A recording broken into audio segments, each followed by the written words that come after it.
Good morning, good afternoon, good evening, ladies and gentlemen. This is SKTV coming to you live from Phoenix, Arizona. My name is Sekou Kenneth. Today we supposed to have Mr. Councilor Jerome Verdier on here. We also have an update for you, update on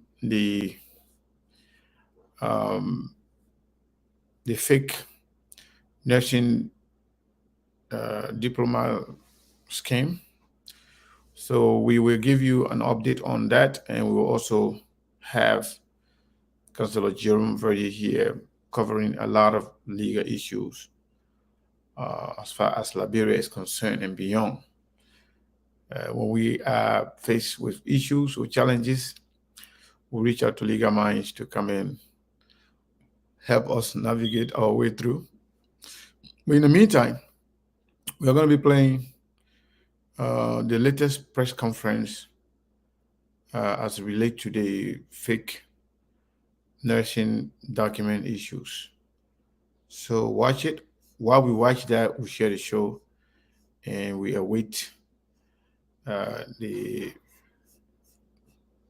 um we await the guests to come in. So listen to that and share the show. Okay. Well, good morning. Thank you for being here today. As I, along with the representatives from our agency partners, announce the results of Operation Nightingale. It is a broad and coordinated.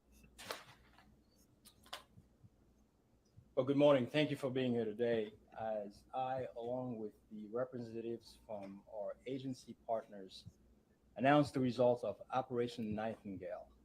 It is a broad and coordinated law enforcement operation that, as its name might suggest, took aim at harmful fraud that affects public health in connection to one of the most cherished and trusted professions, and that is nursing.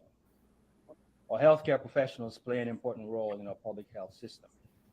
We therefore expect our healthcare professionals to be who they claim they are.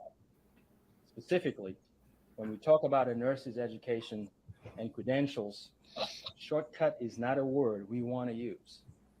When we take an injured son or daughter to a hospital emergency room, we don't expect, really cannot imagine, that the licensed practical nurse or registered nurse treating our child took a shortcut around educational and licensing requirements. If you have a side gig and need to file your taxes, visit freetaxusa.com. With us, your federal return is So always free, and your state When we entrust the life of an elderly parent to the staff of an assisted living or skilled nurse facility, the last thing we want to learn is that the nurses administering the medications, the ones charged with carrying out doctor's order, took shortcuts on their clinical training and used fake nursing diplomas to get their licenses and jobs. Unfortunately, thousands of people have taken these shortcuts. The prosecutor and agents here today have worked tirelessly to disrupt this fraudulent scheme. Today, I'm honored to announce that their hard work has paid off. In three recently unsealed indictments by a South Florida grand jury and two informations filed on my office's behalf by Assistant United States Attorney Christopher Clark, 25 individuals have been charged across multiple states with wire fraud crimes, including conspiracy, for their alleged participation in a scheme that involved the following. One, that is selling fake nursing diplomas and transcripts to individuals who use those fake credentials to sit for state board examinations, obtain their nursing licenses, and ultimately get jobs at hospitals, skilled nursing facilities, and assisted living facilities. Arrests have been made in Florida, New York, New Jersey, and Texas, and search warrant has been executed in Delaware. So far, we have made 21 arrests, and there are two more individuals who are surrendering within the next 24 to 48 hours. Before I go on discussing how this fraud scheme generally worked, I'd like to introduce representatives from the FBI Miami and the Department of Health and Human Services Office of Inspector General, Miami. The two agencies with phenomenal investigative skill and commitment yielded these results. From the two agencies, we have Chad Yarbrough, who is acting special agent in charge, FBI Miami. We truly appreciate the work that you've done in this. We also have Omar. Where are you, Omar? Omar Perez Ibar, special agent in charge, Health and Human Services Office of Inspector General, Miami Field Office. Again, we appreciate all the work that you've done.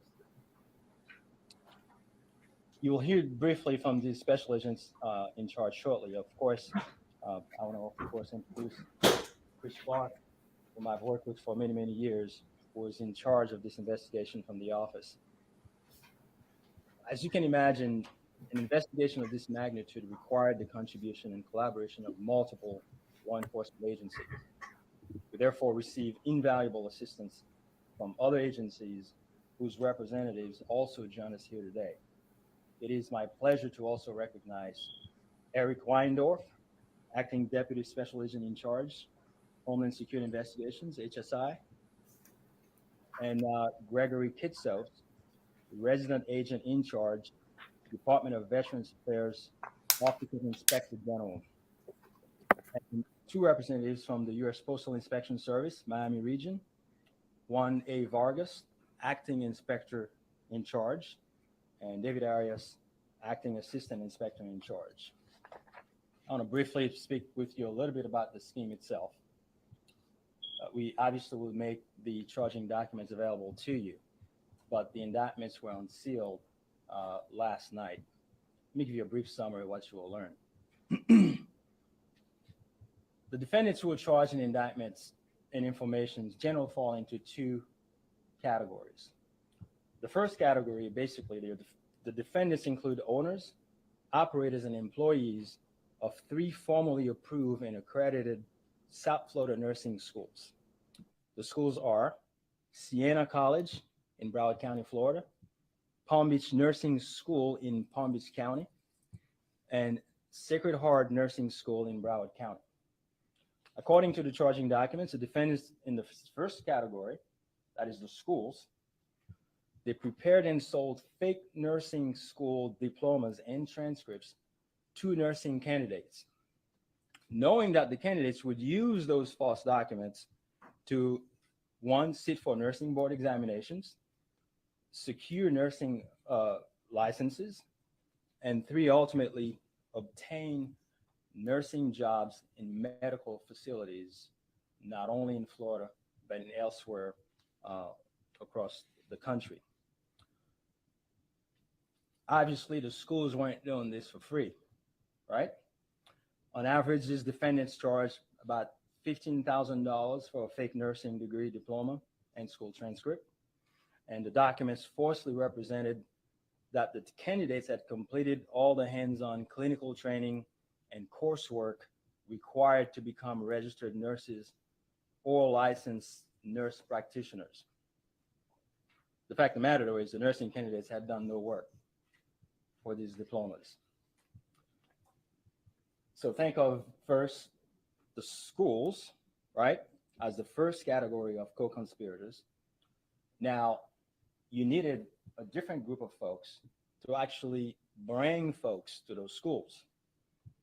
The second category of defendants, they include recruiters. Typically, the recruiters were associated with the nursing programs in other states who looked to one of these 3 nursing schools in Florida for the fake diplomas and transcripts. The recruiters described the fake documents to their students as a shortcut to getting those licenses and jobs. Those nursing candidates who agreed, they each paid about $15,000 for a fake diploma and transcripts. And obviously, they were able to avoid hundreds, if not thousands, of hours of clinical training. Think of it this way.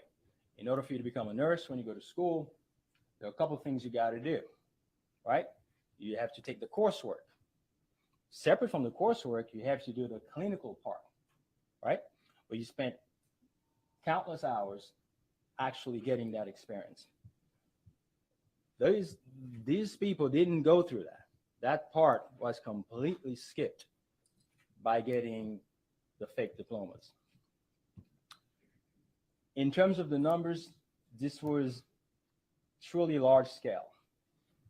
Over 7,600 fake nursing diplomas were sold by these Florida schools from about 2016 to 2022. At about $15,000 per diploma, we're looking around at $114 million paid for these documents. We estimate that about 30% of those 7,600 diplomas, 7,600 people who purchased these fraudulent diplomas, practiced nursing somewhere in the United States, perhaps currently. Not only is this a public safety issue, it also tarnishes the reputation of nurses who actually did the hard clinical and coursework required to get licenses and jobs. And of course, it erodes the centuries-old trust we have built with our country's nurses. Whatever issue your iPhone may have, Cllr Reboot can fix them all. We could fix more than 150 iOS stock issues and enter or exit recovery mode with one click. Just go to the 3 Florida nursing schools involved in this scheme have been essentially shut down, and the FBI and HHS OIG agents have alerted nursing boards across the country about this fraud. Right now, I want to turn over to the individuals who've actually been instrumental in this investigation. Those are the individuals without whom we are not standing where we are today. Let me begin first with FBI Miami Acting Special Agent in Charge, Chad Yarbrough. Please.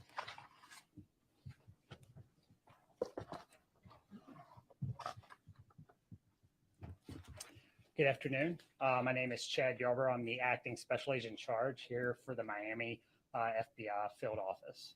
This morning, arrest operations were initiated against 23 individuals charged with allegedly engaging in a scheme to sell false and fraudulent nursing degree diplomas and transcripts. As of the start of this press conference, 21 of the 23 have been safely taken into custody, with 2 arranging for self-surrender. In addition to the 3 arrests here in the Southern District of Florida, there were arrests made elsewhere in Florida, plus New Jersey, New York, and Texas. These arrests have been made without incident. Efforts are currently underway to locate the 2 individuals who will be self-surrendering. Healthcare fraud is nothing new to South Florida. We, unfortunately, lead the nation in healthcare case-related fraud that bleeds away billions from taxpayer dollars and its intended beneficiaries. The chief motivation for this type of crime is almost always greed, and that is no different in this case today. What is disturbing about the scheme is the possibility of harm coming to patients under the dubious care of one of these allegedly fraudulent nurses. The focus of our investigation has been on the individuals responsible for issuing these purportedly fraudulent documents as seen in the arrest today. However, these allegedly fraudulent documents may have allowed nurses to serve in critical healthcare roles. Thus, we've provided the names to the National Council of State Boards of Nursing and state licensing boards in all 50 states, as the boards govern the approval of nursing licenses with their respective states. The state boards are responsible to take any action against the allegedly fraudulent nurses under their purview. I want to thank all the law enforcement agencies who took part in this investigation with HHS and FBI. That includes Homeland Security Investigations and the U.S. Postal Inspection Service, as well as the U.S. Attorney's Office for the Southern District of Florida. Without their collaboration, this would not have been possible. Thank you. Thank you very much. Let me now introduce you to Omar Perez Ibar, who is the Special Agent in Charge of HHS OIG. Please. My friend used to pay $163 for car insurance. Now look how much he pays. Most insurance companies are charging extra. They don't want us to know that there's an easier way to get. Good afternoon. I am Omar Perez Aybar, the Special Agent in charge of the Office of Inspector General for Health and Human Services. And today's announcement is the culmination of a deliberately measured investigation, aptly named Operation Nightingale, for it involved nursing schools in Florida selling fraudulent diplomas and transcripts across the country. The deeply concerning allegations at the center of this investigation goes against the very tenets of the nursing profession. The alleged conduct by these individuals and those who received the fake documents is an affront to Florence Nightingale, the founder of modern nursing standards, the namesake of the world's first nursing school, and for whom the Hippocratic Oath was modified and named the Nightingale Pledge. Now, upon completing their training, nurses pledge to, among other things, abstain from whatever is deleterious and mischievous, and do all that is in their power to maintain and elevate the standard of the profession. The individuals charged today facilitated countless individuals to sully that pledge.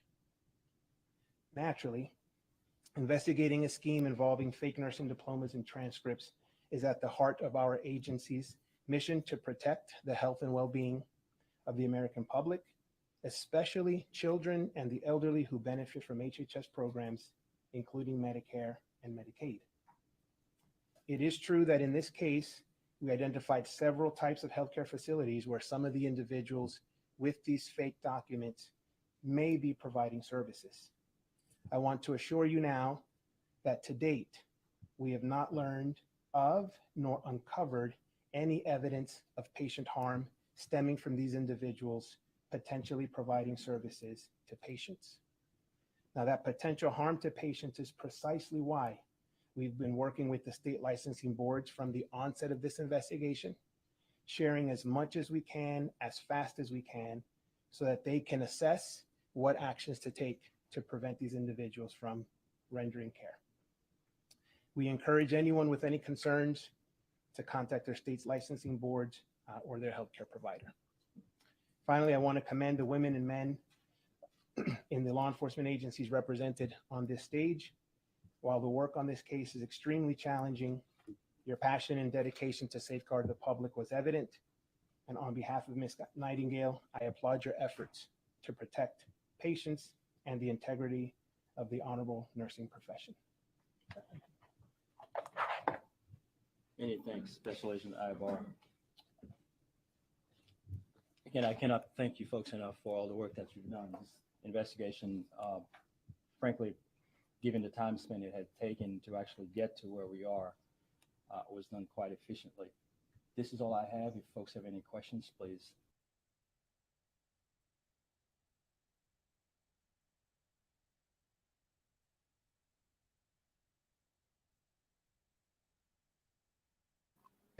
Yeah, I'm sorry, folks. So we stopped the video for a second. And to first of all, say good morning, good afternoon, good evening to all of you. And to say good morning, good afternoon to my brother here, Steve Boley. We are still getting some issue in getting our connection together from Liberia. However, we are still waiting for the guest. If he shows up, we will continue with the interview. If he doesn't show up, we will continue with the show, and we will discuss the current development as it relates to this fake nursing license scandal. Whatever we're going to do, as you listen to the press conference, the federal prosecutor who was speaking earlier, he's the one in charge. But these developments that we are listening to right now are more detailed than we previously know. However, up to the point where we stopped the video, he was explaining, and the person in charge from the Department of Homeland Security, that's what they call DHS, Department of Homeland Security. That's DHS person. That's the person that spoke after, and then they brought somebody else that are attached with different thing when it comes to the case. So we were at the point where he was trying to take questions. So in the video, people can ask a lot of important questions that you may want to know. However, okay, you know that our guest is already here. So Steve, before we can bring the guest, what is your recommendation? Or somebody say, who is the guest? The guest is Cllr Jerome Verdier, the former chairman of the Truth and Reconciliation Commission, Republic of Liberia. The man who we usually run to when we have legal issues to come and help us understand, especially when it comes to Liberia. The man who is also one of the brain behind bringing sanity to Liberia when it comes to punishing people who are committing crimes in Liberia. Notably, the issue of sanction in Liberia on Liberian government officials who are involved in fraudulent activities, including corruptions and mismanagement of funds, money laundering, mysterious death of people. So he is there to make sure that Liberia is clean. So when we have a confluence of issues as it relates to legal issue, we reach out to legal minds, and he has to be one of the most important one close to us that we can reach out to, and he always be there, meaning they're ready, to come and serve. I mean, help serve the Liberian people. So Steve, before we bring on the guests, the video that we just played, I'm not sure whether many of these people listen to the whole thing, but you came in, the video was already in progress. So what say you? Do you want us to have the questions answered, or we restart the video so people can listen to the part it missed, or we should start with the guests? First of all, let me greet our people from back home and those of them listening to us or watching us via Facebook, social media, YouTube, whatever means you are using. I want to say thank you to follow us today. I want to say welcome to this edition, to this Saturday, the 28th of January. Can you imagine January is already over with? Yep. We're grateful to be alive today. I want to welcome each and every one of you to today's edition of the show. We have Cllr Verdier, it's Sekou has said previously. And this is national, international, however you want to term it, news, whether you like it or not. And I think you've played the video so that we can allocate time to our guests to answer some of the questions that we will have, and also to hear from a legal mind, from a legal perspective, to get a Liberian opportunity to interact with him at some point as well. Would like and maybe at the end of the show we can replay the video, but let's we have some of the documents, we have also the transcripts for some of these things. I think not to take up enough time, let's bring the counselor on and we can see what's going on. I'm eager, I'm excited about learning some new things, gathering some new information. I do have some questions for the counselor, and I think the Liberian people have questions for him at large. I also want to tell our viewers and our listeners that we will be, following some of your questions or your concern as well on the live feed. As always, let's be nice to our guests as part of our disclaimer. Let's be respectful as we've always done. I want to say thanks to all of you. I also don't want to forget to mention that the Liberian women are still the most beautiful women on earth, regardless of what's going on. And I don't think Jerome Verdier can argue that as well. But You cannot argue that. You argue that you no, sleep. no, we'll see. Let him try it. The point said the Lapremio point said we're gonna get handled to the let him try it. All right, so let's bring on the guest, the counselor here, so we can begin the conversation. So we'll play the video later on. Please stay. We'll play the video, but let's talk to the guest first. Okay, the guest was supposed to be here a while ago, and because of his absence, we decided to play some of the video so you guys can stick around and watch and some of the developments as it relates to this whole fake document. So let's see here. Somebody says you don't forget to give ADD the information message to Steve. So Councillor Jerome Verdier, welcome, sir. Welcome and thank you very much, good gentlemen. But I'm sorry that I'm late. But you know what? I blame my lateness on you. You know. No problem. I will take it.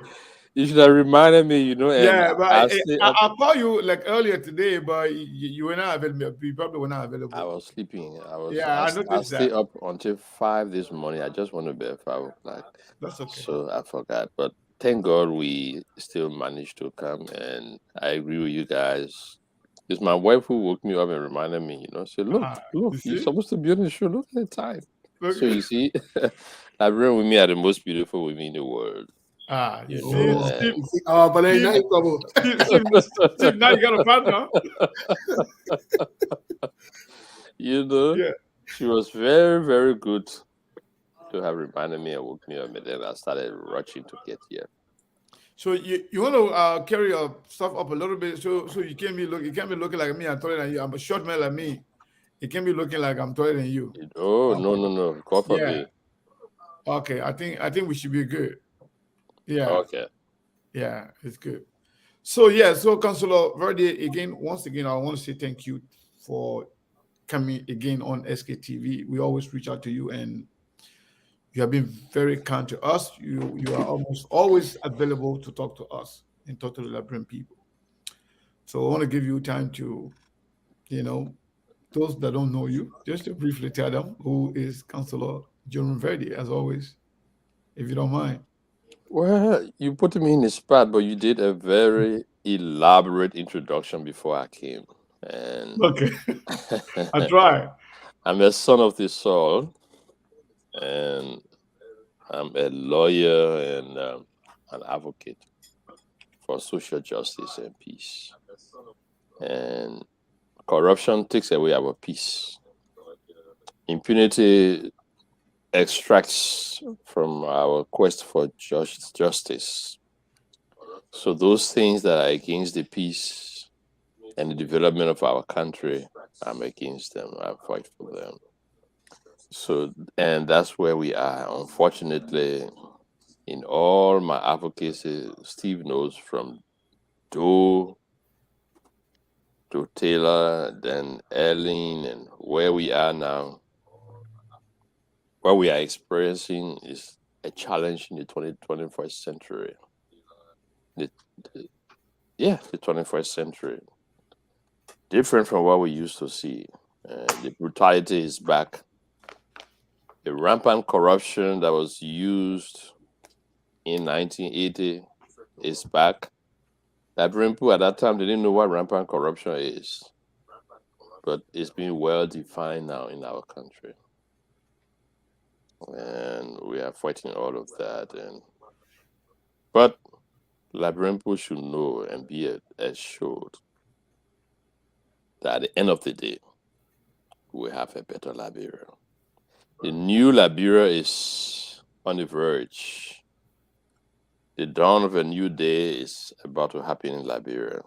This is the first time we have full opposition leaders who are all equally competent. If you choose Cumming, you choose Boykai, you choose the new brother who has come on the scene, any one of them, they are all professionals. So if Liberian people choose A, B, or C, Liberia will still be better. That's the good of our country. So we are on the verge of delivering to the international community in the world what Liberia really is. So out of the bad, good things are coming from there. So we are happy to be part of the new Liberia that will soon dawn for the people to see. So that's where we are. And the bad will pass. Day will break and there will be justice. A lot of people will go to jail. And we should start getting used to that. Those we see passing around, walking around, enjoying themselves, if they enjoying themselves at the expense of the Liberian people, they will spend the rest of that enjoyment in jail. Somebody once asked, but we don't have a lot of jailhouse. I say we'll use the Anthony Tottenham Stadium for that jailhouse. They will go to jail. They will go to jail. So our country will be better. We are on the verge of rebirthing a new Liberia. So thank you for bringing me out of the shadows. Again. I couldn't say no to you, but we really appreciate it. Thank you so much, Cllr Jerome Verdier. So, folks, you just hear it.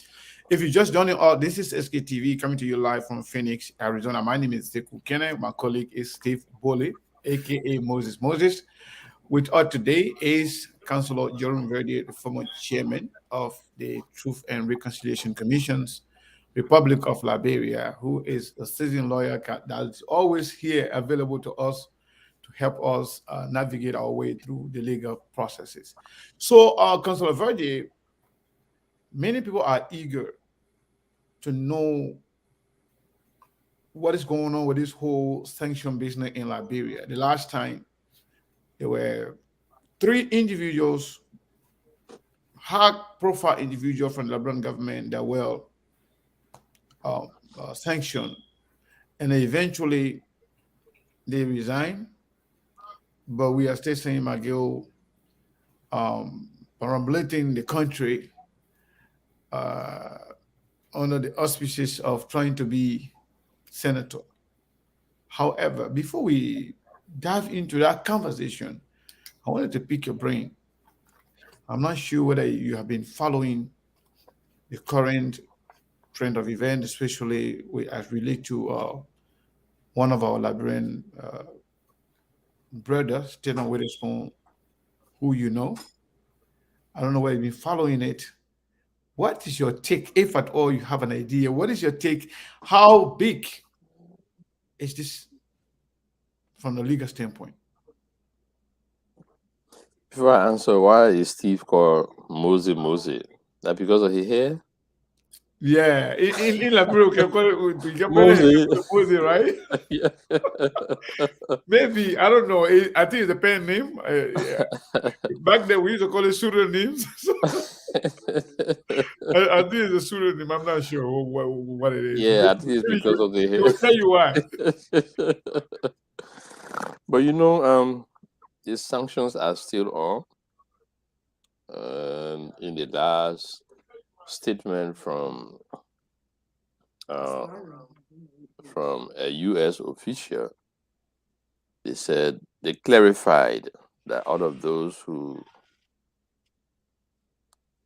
will interfere with the unfailing democratic process in Liberia will be sanctioned. So at the moment, they have decided to observe so that more people can be added on. So the process is on. We know that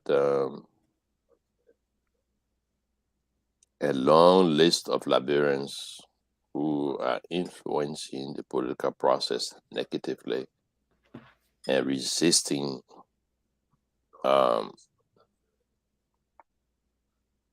institution of the rule of law and justice in Liberia will be sanctioned. It is not just those 4 that are responsible for the nonsense that is going on in the country. There are more individuals who are corrupt.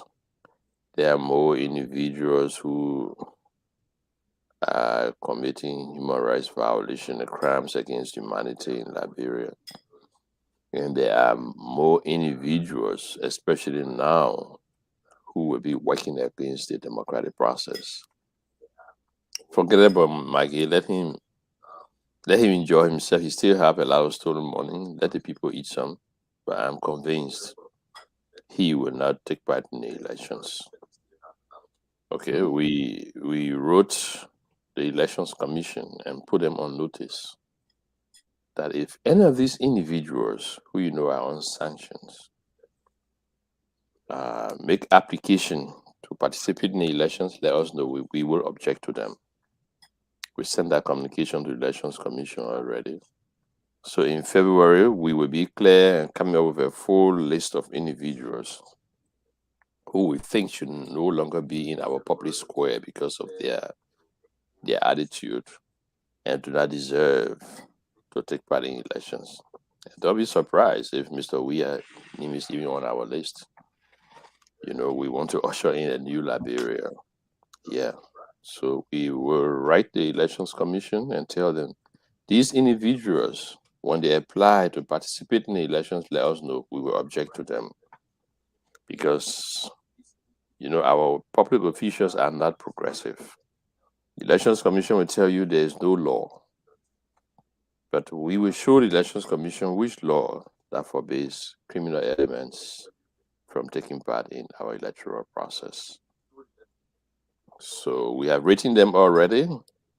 In February, we will list some of them and that we will be informed. If it were me, we'll have to go to Liberia to object to them. We will. You spoke of something that is going on now. That's a private matter concerning our brother Stanton Witherspoon. And I do not have all the information to even make a public comment on it. But I will comment on the democratic process in America. That if you are accused, you have the right to face your accusers in court. Everybody trusts the justice system in America. If you are indicted, you have the right to go to court and be exonerated. If you are arrested, you are given the opportunity to file a bond.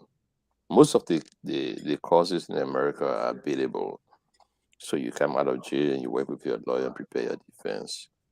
That is as much that I will say about it. And we wish him well.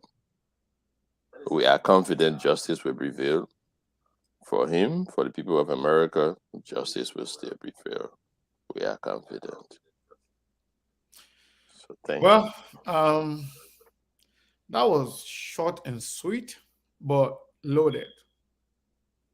And I somehow found some breaking news in there. I'll go to my colleague Steve to ask you a few questions. Thank you, Sekou, and Happy New Year to you, Councilor Verdier. Yes, thank you, my brother. Happy New Year to you guys. And you all look very sharp and bright, ready for this Saturday morning. That's great. Happy New Year. And we pray for a better New Year, a more prosperous New Year. And Sekou caught my eye just now when he said, was it Sekou or you, that January is almost over? January is gone. Yes, the 28th today. Yeah. Well, there are a couple of things that are happening around the world I'd like to pick your legal mind or your brains on. I'd like to start with the U.S. And before we trickle down to Liberia, I'd like to start with the U.S. considering most recently, and this is not mutually exclusive of Stanton Witherspoon's case, we've seen that Daniel Cassell, the former, he passed away. As a matter of fact, today, I think it's his burial or so forth. I did follow it last night. They had some memorial service or whatever not, something like that. But we've seen most recently also Sheikh Bashiru, who's been arrested on this end. He's going through passport issues or whatever it is. What say you about Liberians, being involved in alleged criminalities and crimes, especially in the U.S.? What does that reflect of us as Liberians? What say you? It's the war. We had 23 years of war. And from our conservative estimate, there are about 1 million Liberians outside of the country. So we have a whole nation of Liberia that is outside of the mainland. That is why when George Weah wanted to amend the Constitution, we were opposed to most of the prescriptions he had in there. And when that Constitution and proposition number one, everything failed, then we informed the authorities that that's not the way to give Liberians their rights. You want to take away from Liberians, then you give. You want to do give and take. We give you the right to dual citizenship, but you will not do this, you will not do that, you will not do that. We said no, it was wrong, so we campaign against it. And then we encourage the advocates that look, the thing against dual citizenship is not constitutional. Why do you want to amend the Constitution? It's an act, okay, that prohibited Liberians, and the Supreme Court has struck down that act already. So all government needs, all we need now is an executive action to give life to the Supreme Court's opinion, and then the advocates also who were there lobbying with the Liberian government saw it, and then they went to Dillon, and then they started a process. That is where we are today, and we are all happy that they have seen reason. I think that's one of the greatest contribution of Justice Francis Coppola. He was on the bench at the time, right? Yes. Yeah, I think that's one of the greatest contribution, one of the landmark achievement of his bench, and that's where we are. So, as I was saying, Liberians travel all around. Not that crimes have not been taking place in Liberia, but the war exposed us to more things and to the international community and how to beat the system and all of that. Unfortunately for Bashilu, I heard he has connection with both the president and the vice president of Liberia, so-called leaders that we have in Liberia. And he has been entertaining them. He has been communicating with them, and for the vice president, I don't think this is the first time. I think there was a guy who was arrested for crimes in America. He took refuge in Liberia. Yes. And they tried to arrest him. The vice president was there standing with him and trying to cover him. I think his name was Kemu. Yes, and I think he ran also in one of the, I stand to be corrected here, he ran in one of he tried to be a senator or something. Something. He was trying to protect himself, but I understood the feds went to Liberia and got him up. And yeah, when America's interest is there, and when you use even just the illegal use of the American note, you give America jurisdiction over you because that's their money, that's their property. So when you use it illegally anywhere in the world, it gives them jurisdiction over what you do and what you don't. So they have the right to come after you, So they went there and they resolved the other situation. Then one of the politicians, I've always told people, look at him, look at all of them. He said, it happened, and it's a very, very unfortunate situation. The way I understood the situation is that he had a corporation that was dealing in healthcare, and during the COVID, the U.S. government gave a lot of money out.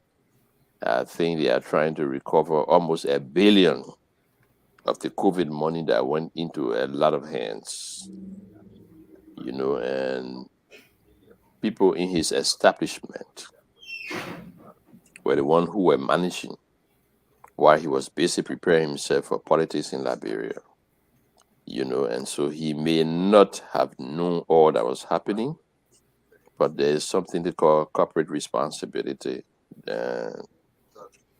The head takes the responsibility for everything, so he is responsible. You have people working for you. If you don't supervise them properly and they commit crime, they use US dollars wrongly, and they misappropriate, you are equally liable. There's a term in law we call respondent superior. The head is responsible no matter what happens. And I understand that was the situation. And it is also my understanding that the feds stripped him of everything: the house, the credit cards, the bank accounts, everything. And so I think it's the community, Liberian community, came together to do the burial.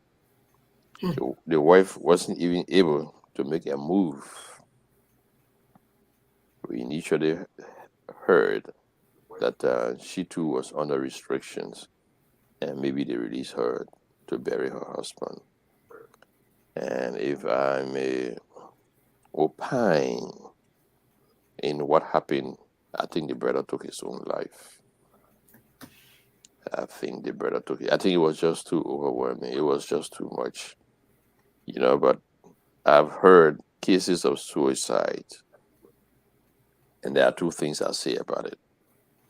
People who commit suicide are brave, but then they are selfish because they don't think about the people, their loved ones, what happened to them. Yeah. How you affect them. What will happen? How would they migrate their way through the crisis you create by taking your life? There was a brilliant American girl who committed suicide recently, and I think she took part in a beauty pageant and she won. I mean, young girl was just coming up. Parents, everybody was happy, and the girl just took her life. She went to her apartment, just jumped down. It was heartbroken. And I followed the story, and I even cried. Why were young, beautiful talent like this? So we see the glamour. People are shiny and flashy and all of that. Sometimes those things are used to cover up the hurt they are feeling. But and it happens. People feel lonely in their mind and in their self because they do not know God. If you know God, you know that somebody else brought you here and somebody else is taking care of you. And he gave you life, so you have no right to take it. In the Quran, it is wrong to take your life.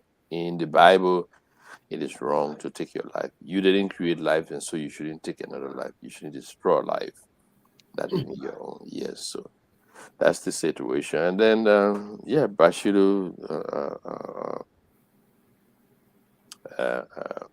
Kase, and then Stanton, our brother, but I don't know the details of Stanton's case. So I won't say anything about it.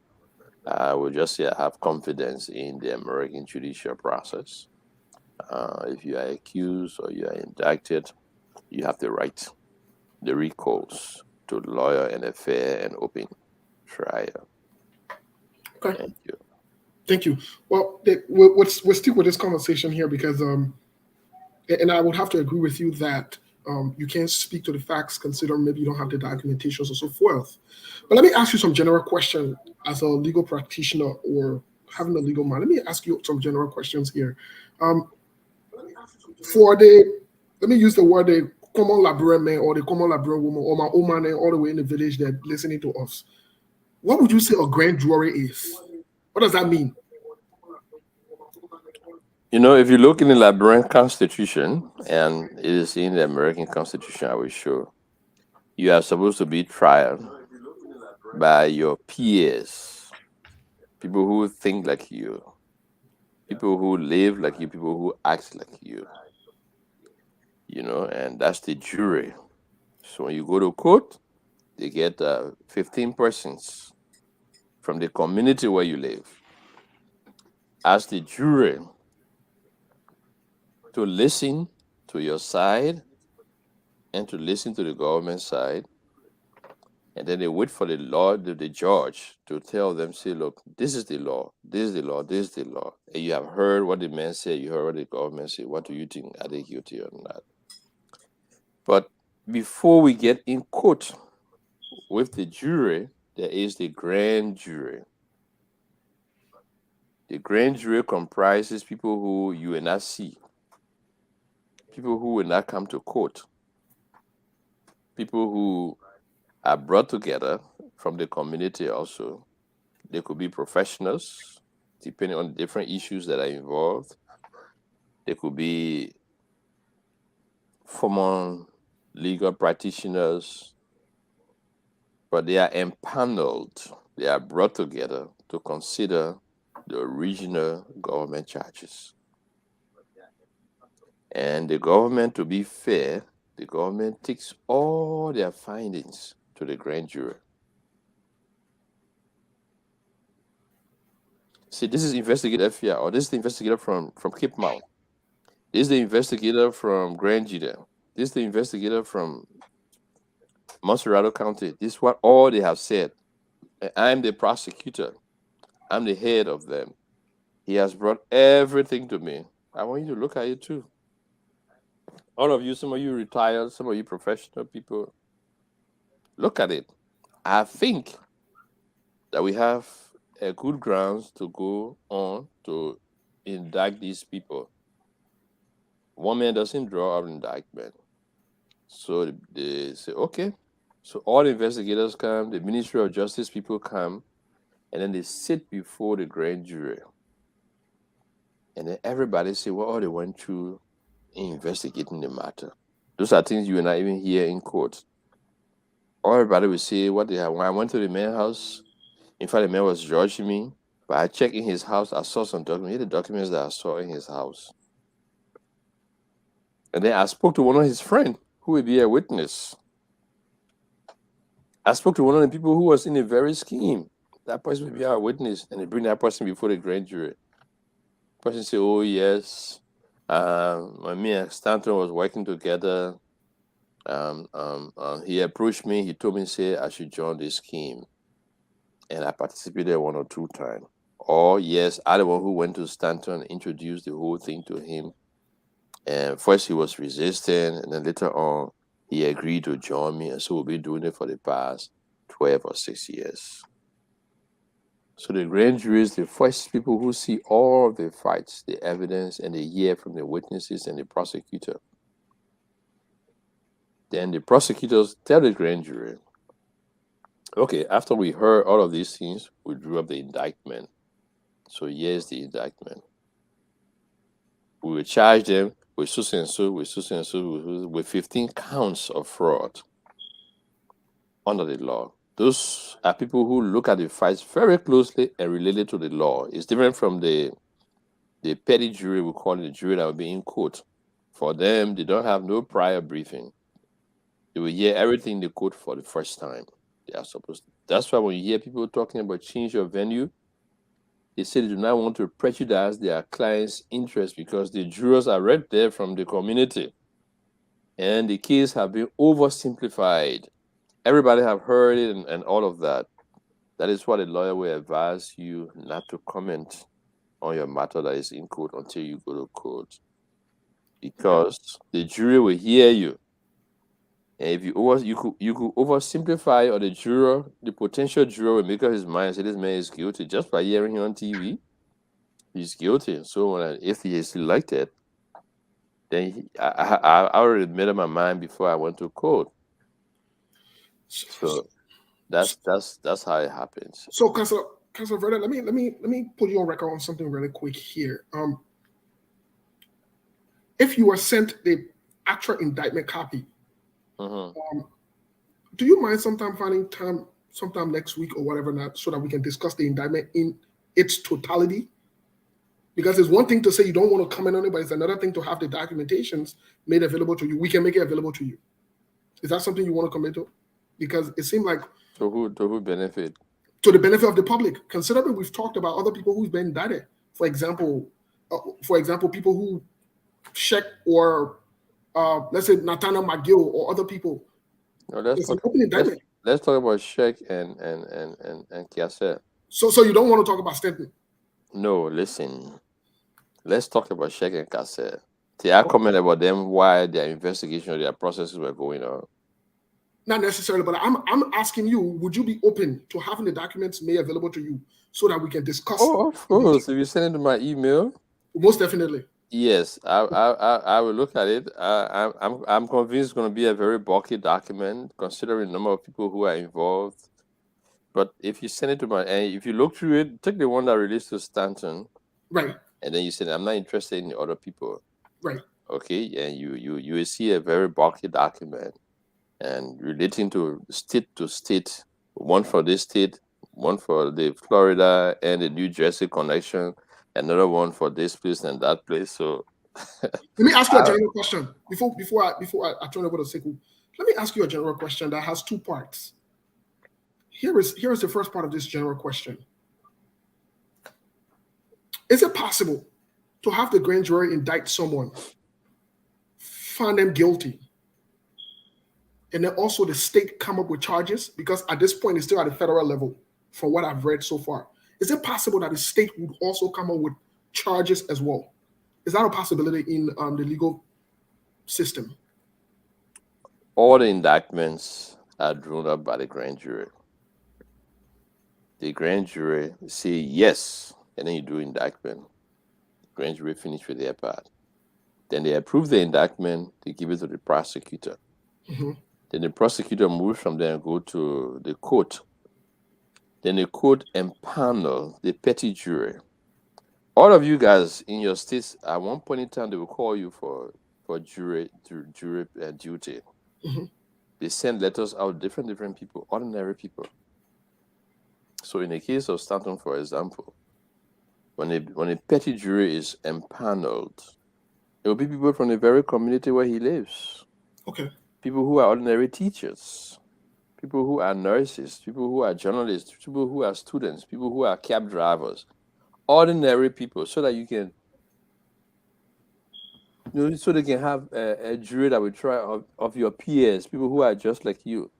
Okay. Not retired professionals like the grand jury. So yes, and in America they have a dual system.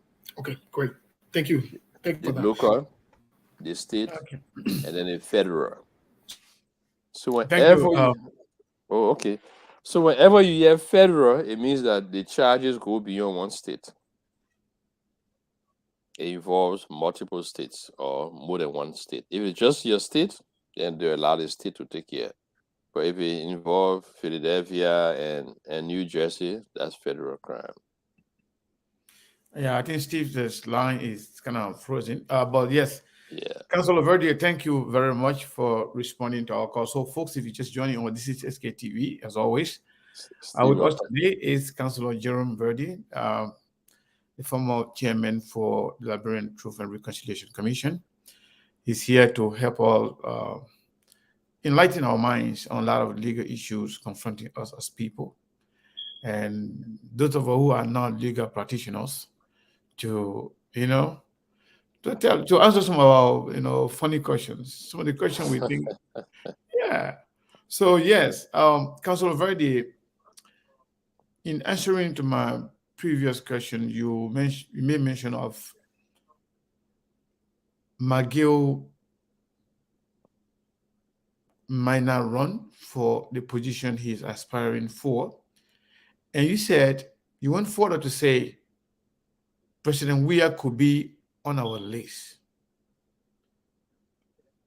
Are you saying those who are involved, those who are sanctioned, or those who are who could potentially be sanctioned by the United States government may not take part in the upcoming election? However, do you think the election is going to happen? Two questions. You want? You are ahead of a man. In my honest opinion, I don't think we will have the elections because the Elections Commission is ill-prepared. If you choose to have census in a year of elections, you should make sure everything is in tangent with the plan. If we have elections in October, it will be a hurry elections, and we'll know that hurry bus trasses. Where I live in Monrovia, the people have not been counted. One of my pastors, who is a good friend in Liberia, his family has not even been counted up to now. So the census process, it is not squeaky clean. It is shrouded in mystery, in malpractices. Those who were chosen as enumerators, they have not been paid, so they say they will hold the data until they are paid. I'm hearing those kinds of things. So the census is a fiasco. Firstly, if you come up with the census results, it has to be verified. They may not want to verify because the elections is just around the corner and they want to hurry to get things going. And the preliminaries we heard, one of which I didn't watch that video where people were there in the corners doing their own enumeration, filling in figures and all of that. I think that appeared on Spoon Talk. But Alex Williams was working with the commission for census. With the Census Bureau, and what he exposed was very explosive. So the census process is not going well. From what we gathered, in counties like Nima County, the proportion to which they have created districts is not proportional to what would be created in Sino or Rivers, for example. Nima has a huge population, and so you expect that there will be several districts. And compared to Sino County, that is sparsely populated.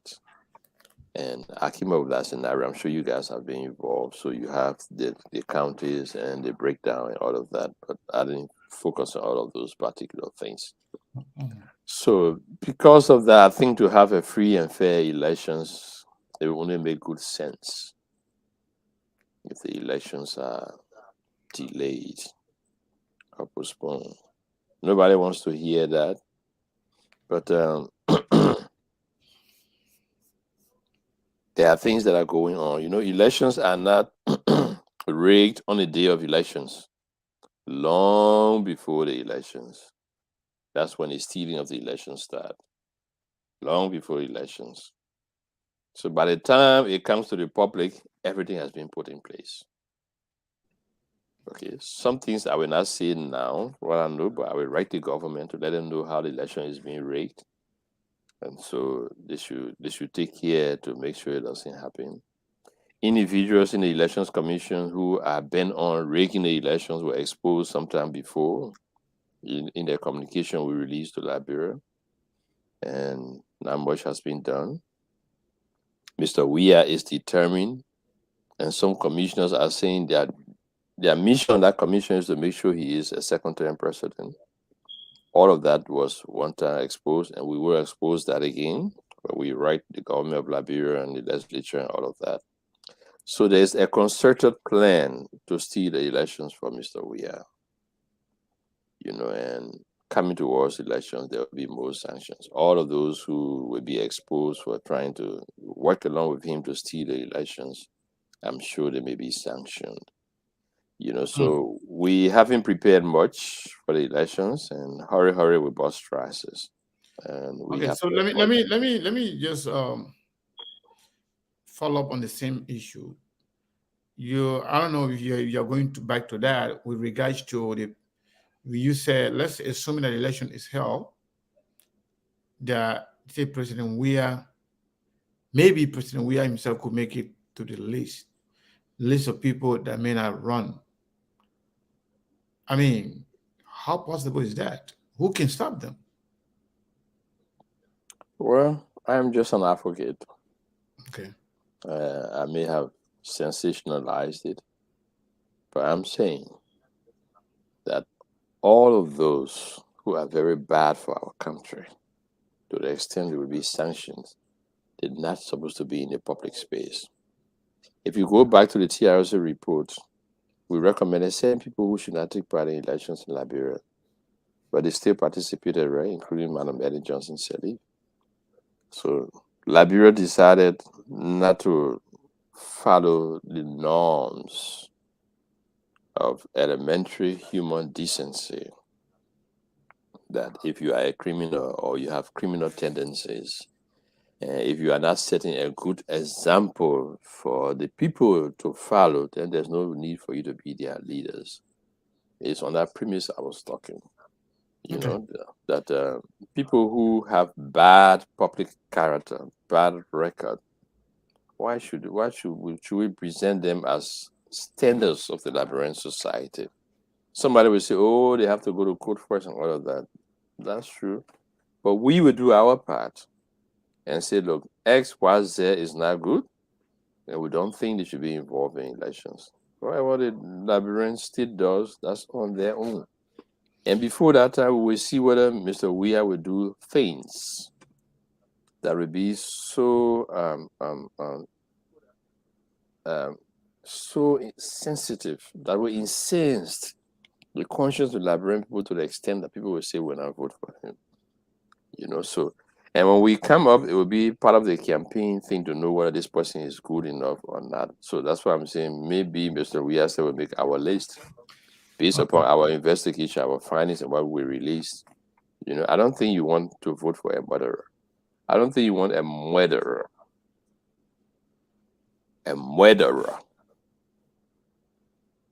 to take part in your elections.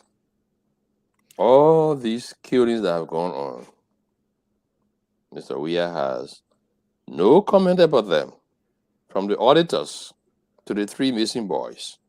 You know why? As the chief executive, because he's part of them. And that's what I was referring to. Okay. Fair enough. Fair enough. So before the end of this year, when the 3 former government officials were sanctioned, when that sanction was announced, there were a lot of speculation that there are other names on there that could come out. And a lot of people expected those names to have been announced again before the end of last year. That did not happen. Some people think probably they are off the hook. Some people think maybe we as travel here might have tried to somehow mitigate or resolve some of the problem. Do we, from your opinion, or maybe whatever information you are privileged to, do you think there are more people stay on the sanction list and they will be sanctioned? You know, the American government has their own processes. I don't work for the American government, and I don't go about asking questions. But we've been on the sanction thing for more than 3 years now. And I know we had criteria, and we submitted a huge list of persons who should be sanctioned. And those people were just the tip of the iceberg. So there will be more sanctions, I can assure you. Even if America doesn't come up with more sanctions, that's okay. We have people who are on the TRC list who should not be taking part in politics. And so we are doing our own thing, identifying people and say for X, Y, Z reasons they shouldn't take part in elections. So, Madam Elections Commissioner, these people, we've written you before and say you should inform us, but now we are listing their names. If any one of them, and if Mr. Weah's name is on our list, we'll still submit it to Elections Commission. If only one of them apply to take part in elections, let us know, we will object. So we attempt to use the court process. We attempt to use the court of public opinions to object to these people's participation. And it will be Okay. up to One the last Elections yeah, Commission to fix it. Yeah. yeah, that's fair enough. So one last question on this Liberia and the election and the sanction thing. Assuming that, like you said, the election commission is ill prepared to have an election, and if it happens, with horror, probably it may not go well. Assuming the election does not go on as scheduled, will we remain president, or should we have an interim government? What is the legal remedy to that process? Let's say assume that legally we're supposed to have election this October, Yeah. and we don't have election. Who will be in charge? We remain in charge, or we have a different government? You know, we have been praying for our democracy to make progress so that we can have smooth transition from one government to another. In the past, we had several interim government, and people weren't very happy, but it was necessary to pilot Liberia into the transition. Unfortunately, the transition is still on. With 2 elections, we're still in transition because our people refuse. When I say our people, I mean our government refuse to address the issues that arose out of the war and the conflict, and so we are still having war and conflict. Basically, because they have refused to implement the TRC recommendations.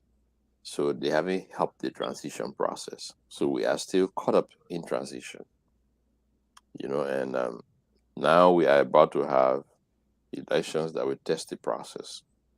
My recommendation to the international community is, look, Liberia is not ready for the elections, but we have to have the elections. To save the day in Liberia, to make sure we do not have another serious crisis, you guys will have to come in and supervise the elections or participate in the elections to the extent where the vote of the Liberian people, the verdict of the Liberian people will be guaranteed, uninterrupted or interfered with, so that the results can reflect the true verdict of the Liberian people. That's the only way we have a peaceful situation. Otherwise, if you leave it to Liberians alone and the Elections Commission as it stands, that is conflict and that is chaos. And we said nothing to give the Elections Commission the benefit of the doubt to see how they will manage their process. And now here we are. We are in February. They took more than 6 months trying to figure out whether to do biometric and all of that, and everybody started having their own. Thank you, Councilor. I just want to. I'm sorry to interrupt you, but I want you to speak for the layman. Let's say the woman listening to or watching us right now from Liberia. If election is not held this October, can we still be president?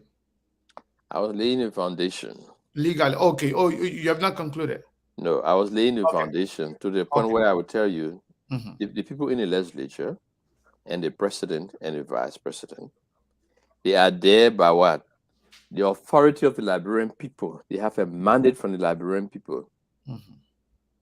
So even if you steal the elections, when it comes to the election results, say you are the person, it means that you have that mandate. And it is that mandate that gave you the authority to rule and to continue in power. And so if you, who is managing that mandate, is not able to renew that mandate legally, you forfeit the mandate. You have no right to represent the people. So without the mandate from the people of Liberia, all of them in the legislature and all of them in the executive at the top, they don't have the right to be there. So it means that we will have to step down. The legislature will have to be dissolved. That's why I was saying we don't hope for that kind of scenario in Liberia. But if the elections are not held in October, we have a big constitutional crisis. As you know, the mandate of half of the legislature is expiring in October. You have to seek new mandate. They have no authority, more than half of them, to represent the Liberian people. So they will have to step down. And what I see, they intentionally delay the elections. And the Americans say we will not support any fraudulent process. And they have not allotted money even in their budget for elections. So we, the poor, ordinary Liberians, have to turn to America. Please help us have elections. So it's been 6 years. We're not saving money for elections. So please help us. And the Americans say we came up already and told you we will not support any fraudulent process. So what you have there is a fraudulent process because what has been happening, we cannot support it. The Elections Commission is not prepared. So that's the constitutional crisis we have, and we may have to go to what you said, an interim government. And on our own, we will not do it. It means that ECOWAS will have to come again, AU will have to come again, United Nations will have to come again, United States will have to come again, EU will have to come again. And we had a group on Liberia before, and they will have to consider all of that. So we are still in transition. We are headed to another crisis if the elections cannot be held. And above all, legally, as you always say, the legal point, why should the Weah government benefit from their own wrongdoing? They failed to prepare for the elections. They should have done prepare for the census long ago. They should have had enough money in the budget for the elections. So you say, I will delay the elections so my term can be extended. I will make sure we don't have the elections so my term can be extended. I can say them, no. Under the law, you are not supposed to benefit from your own wrong. If you do wrong, in fact, you should be penalized. You shouldn't benefit. So that is where the whole concept of an interim government will come from. That will set all of those criminals in the legislature down. Mr. Weah will sit down, and then we find a way to manage the situation and get people who will come and stabilize the situation for at least 2 years and hold elections. The only reason why we haven't had a coup is because the Liberian people are tired with war and they finish with that coup thing. They don't want it. Otherwise, the situation would have violently changed a while ago. But Liberian people don't want trouble. When they go in the street to demonstrate, the government bring water and put it on, then they say, okay, yeah, we are the sacrificial lamb. You come and do it. Nobody wants trouble in Liberia. But things are not being properly managed. And so the elections cannot be held in October. The Elections Commission is not prepared. The Supreme Court told them to clean up their voters' roll. They never did it after all these years. And now we have a lot of people who are turning 18 now and ready to vote. Then we have 1 million people in the diaspora who are saying, I'm about to read Elections Commission on that too, and tell them, look, I'm not coming to Liberia to register, but I'm a Liberian citizen. Tell me, how can I vote? I need to vote. And I've started hearing that voice all around the diaspora. People say they want to vote. Some people want to travel to Liberia to go and register, which is very expensive. But now they are creating a whole lot of scenario. The Center for granting you permit to go to Liberia in Minnesota will be changed, so you cannot get people to go to Liberia. You already have your Liberian passport. Well, Liberian passport have expired, so we need to renew it. We cannot. You have to go to DC to renew your passport. All of those shenanigans are coming into play. Okay, Steve. Well, you have. Let's take a moment here to take a deep breath. You've said a lot of things. You have said a lot of things without saying too much, but you've said a lot. Folks, if you're just joining us, this is SKTV. We'd like to remind you at some point we'll open the lines there, but some people have been reaching out to us while we have our Cllr Jerome Verdier here. Some people have been reaching out to us that we should pin the Cash App on here.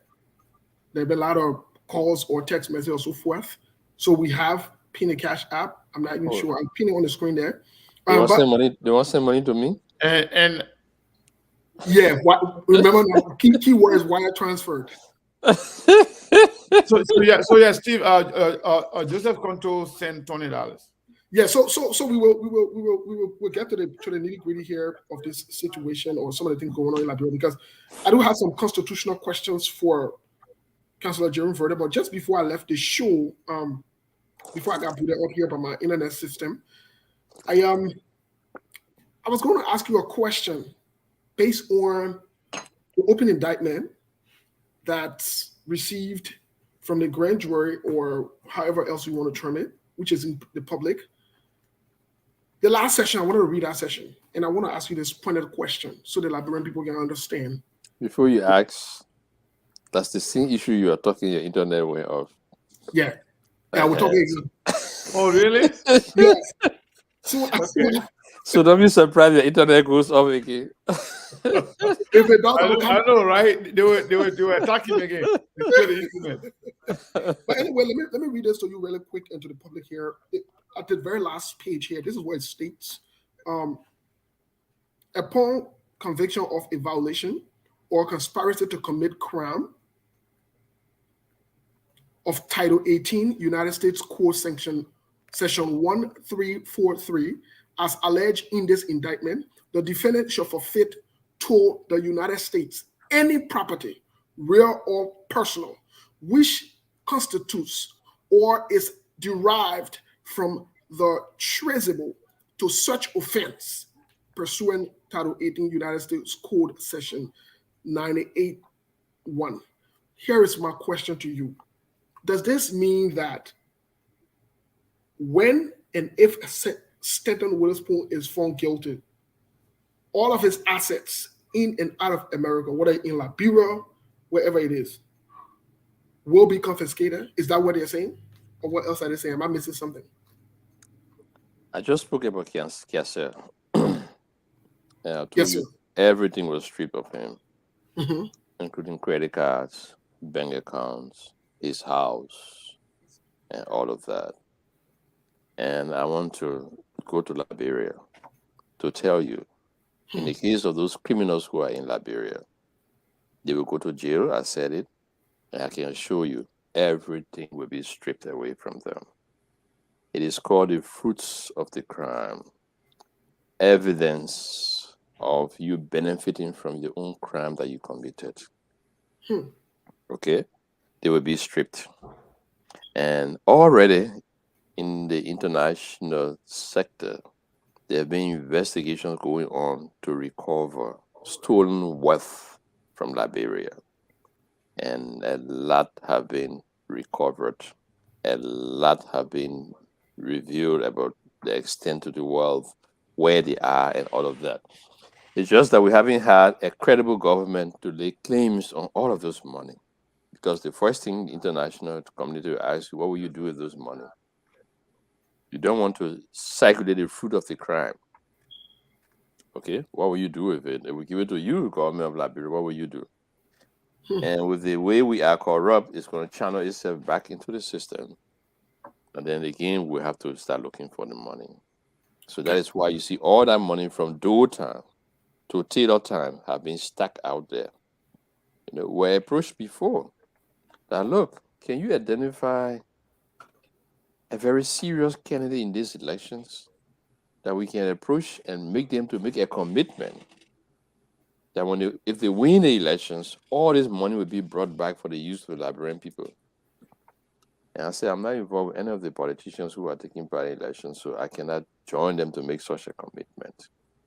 So there are people of goodwill who are out there, people who have investigated and identified where all of this money is being stacked out, you know? And so we have to confiscate assets. Thank God the executive mansion is not one of those assets that were constructed by people with stolen wealth. But we know a lot of them, some of them, their buildings are just like the executive mansion.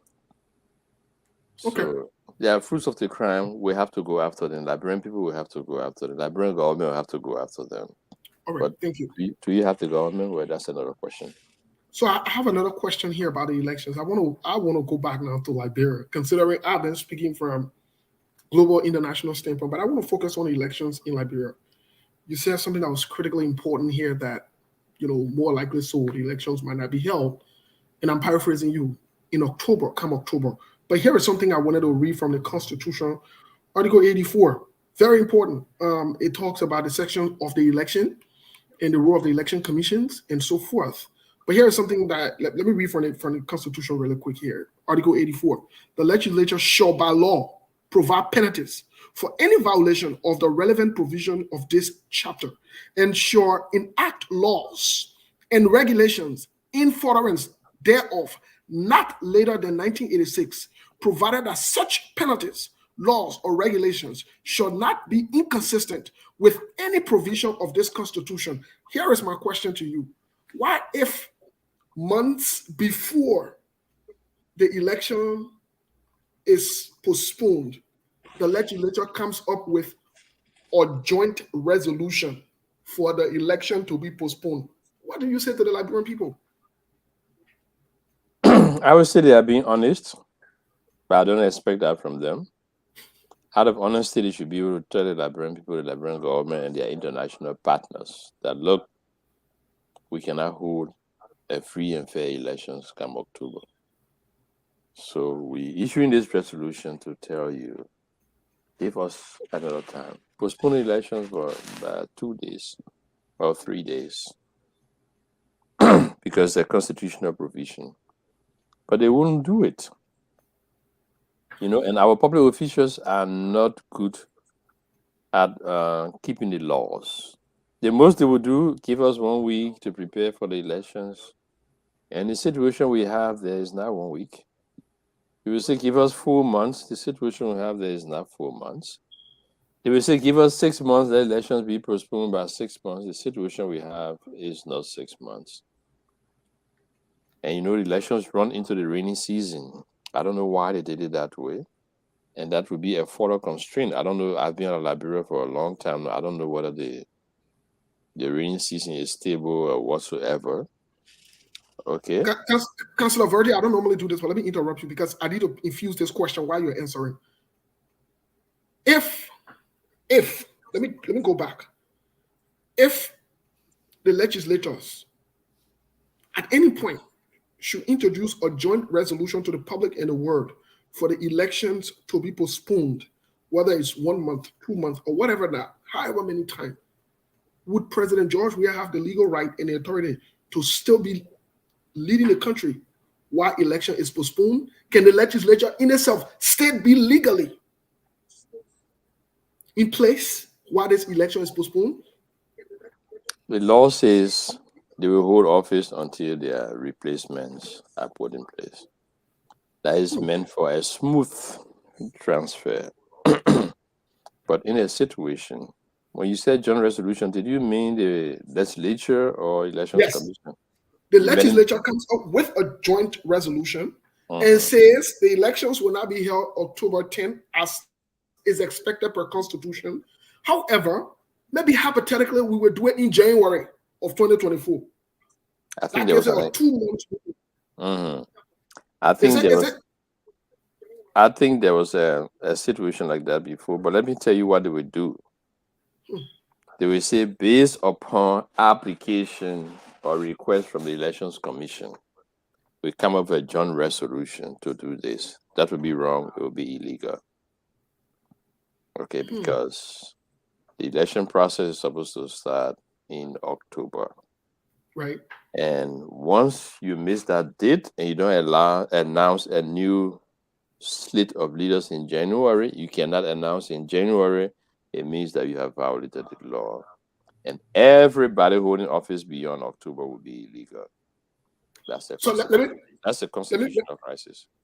Yes, let me go back, because our people will watch this and my own man might want to understand my papi. Then let me slow it down so that you can explain it in the Liberian way.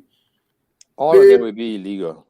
So that means they created a resolution to make themselves illegal. Is that what you're saying? No, they created a resolution to create a basis for them to continue in office after they have become illegal, after their office term have expired.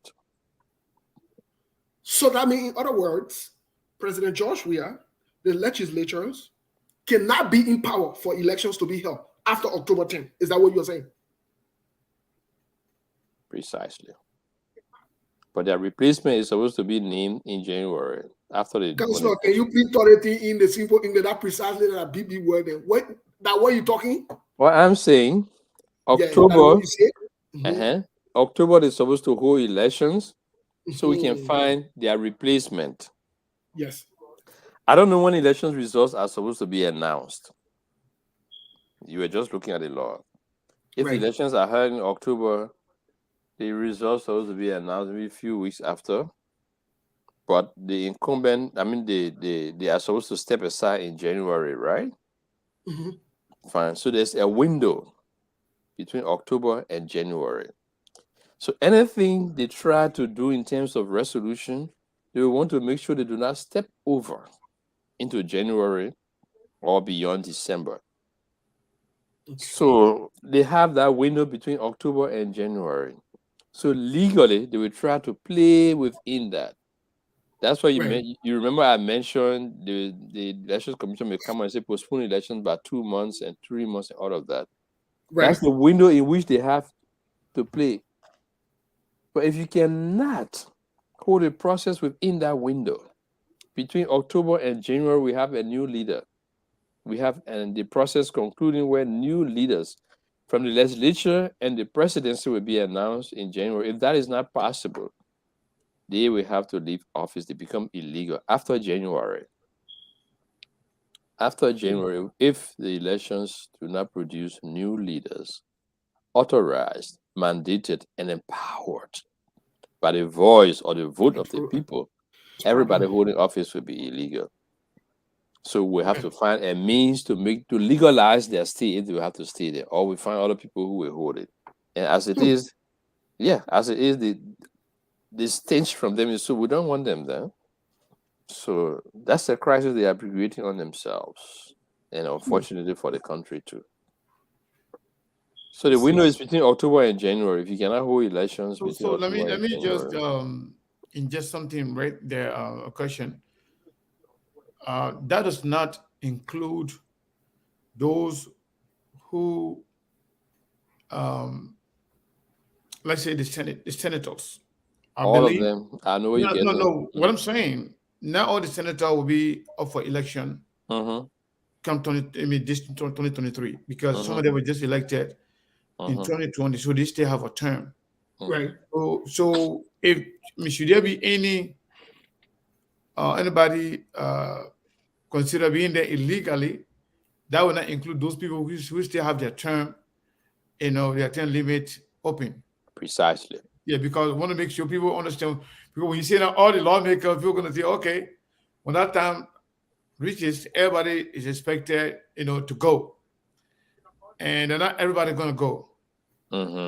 People who term expires at that time should not be there legally. Yeah. Okay.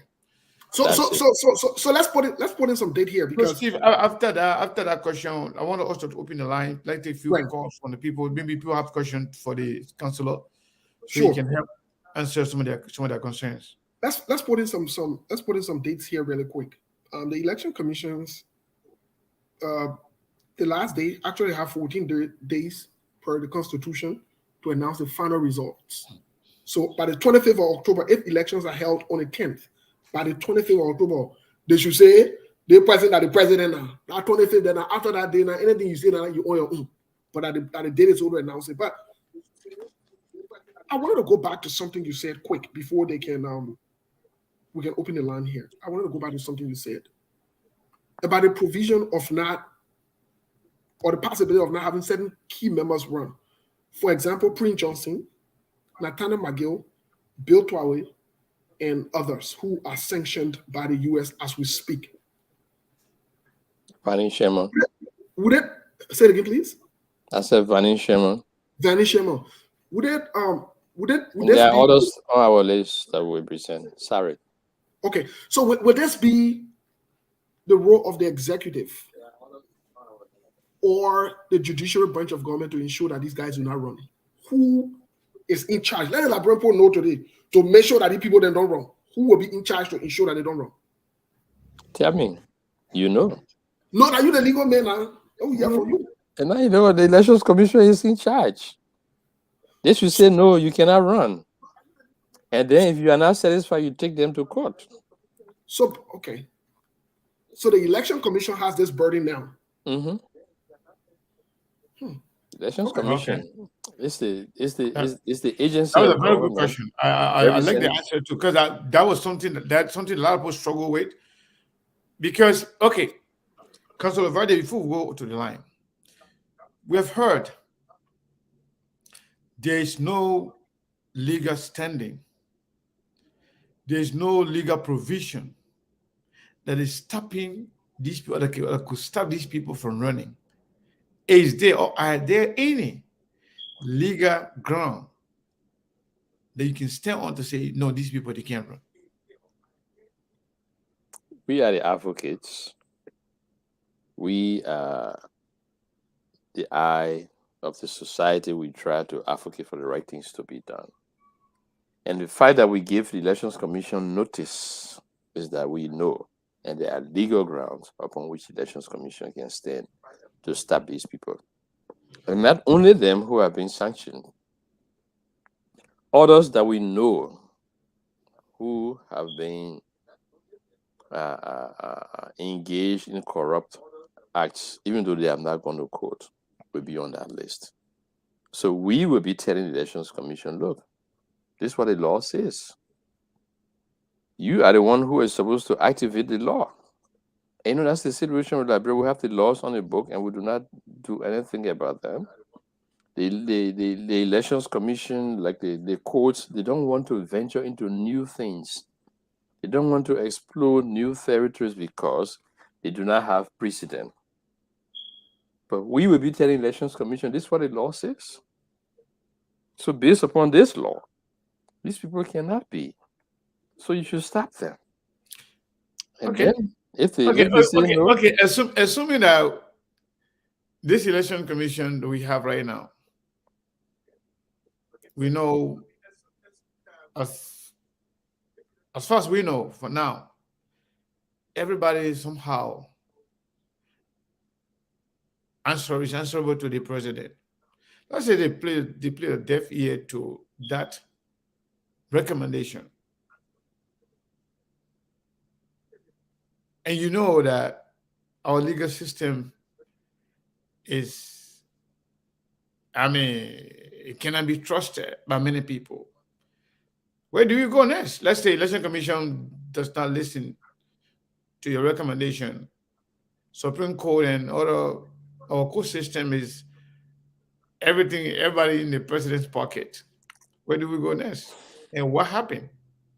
well, I'm a lawyer and a member of the bar in Liberia. I will not agree with a lot of the comments that you made. I know. I know you will not, but that's just the fact. That is the conventional wisdom from many Liberians that the justice system in Liberia, as is today, is yesterday, it's compromised and cannot be trusted. as it was yesterday. Major players. When you say today, you say yesterday, you say day before yesterday. But our duty is to bring the system to test all the time. You know, and in my practice of law, I normally don't just rush to court. You have to understand the situation. You have to know the kind of court that you have. But in this case, this is an advocate. There's a case I have before the Supreme Court is still there. From Justice Cooper, or Chief Justice Cooper, was he a Chief Justice? I presented that case to the Supreme Court. I went there and argued it. They failed to decide it. Because for them, it was strange. It ain't happened in Liberia before. So I got back to them and said, you haven't heard my case, what happened? He said, oh, we're busy. And so I said, no, just sure you were busy? He said, yes. I said, okay, I will apply again for hearing. I went before the Supreme Court the second time and argued that case there. We still didn't decide. If I were in Liberia, I would have brought it up the third time, especially when we're having cases about resources and all of that kind of thing in Liberia. That case was bordering on the resources of Liberia. Who owns the resources? Is it the people or the government? And the Supreme Court could not decide. I argued the first time, I argued the second time. So, and now when Erin came, she tried to, I think they passed about 2 laws attempting to answer that question, but I don't know. I wasn't there, so I don't know whether the laws are adequate. But as advocates, that's part of our duties to bring up the issues so that the society can resolve it and say, look, this is where we are, and this is the way we should go, this is the way we shouldn't go. I don't expect the Elections Commission will agree with us. They already came out and said there's no law. Just what you said, that's what the Elections Commission said. That's why it provoked us to write them and said, we'll show you the law. Just let us know when they apply. We'll come and show you the law. So if they disagree, then it goes to the Supreme Court. And that's the point. We are advocates, and that's the point of our advocacy. The candidates will already be fighting for their right to participate. The public look at it and say, well, no, what are they fighting for? Does this man deserve to even participate? You think we'll vote for him? That's part of the campaigning too. Okay. It will be on salient legal issues, yeah. Folks, thank you so much, Councillor Jerome Verdier. Again, I want to say a big thank you to Brother Joseph Conto, who contributed to SKTV. Those of you who are yet to contribute, we encourage you to do so because we have a lot of things to take care of. There are a lot of other people back home who are helping us to give all the information. They need data in their phones, and they need a lot of different things. We have correspondence and other people. As the election season, we get deep into the election season, we're going to need a lot of resources to help cover a lot of things. If you really want to get, we are not rich. We don't have a lot of stations. We don't have a lot of people back enough in we can pay. So with the help that you're going to help us, we're going to help other people do the work for you, so we can get all the information in Liberia. So I want to say thank you to all of you for following. I just pinned the number. Again, like Steve said earlier, when you call in, be respectful, go to the point, and you are only allotted 1 minute per person, because we don't want anybody to come here and we want to take the whole time, then we'll try to stop you, then you get angry. 1 minute per person. 1 minute, once you call, we'll give you 1 minute, that's it. Caller, what is your name and where are you calling from? Your name is? Moses, and I'm calling from Delaware. Moses from Delaware. Welcome to SKT. What is your question for Councillor Verdi? Well, I do not have a question per se. I just want to commend the Cllr Verdier, who is a strong Liberian advocate, and I think he stands on the shoulders of people like Albert Pruitt and, Kofi Woods and his other brother. And I can't begin to say thank you. I can't say enough how appreciative I am for this broadcast. Many of these conversations have been held in communities, in settings among Liberian people. And for me, as an advocate, when I bring up some of these very hypotheticals, people respond in very nonchalant way and basically what the Liberian people are doing in Liberia. But I think this broadcast has put some weight on what some of us have been saying in the bathroom and on the streets and in parties and I can thank the Council of Order.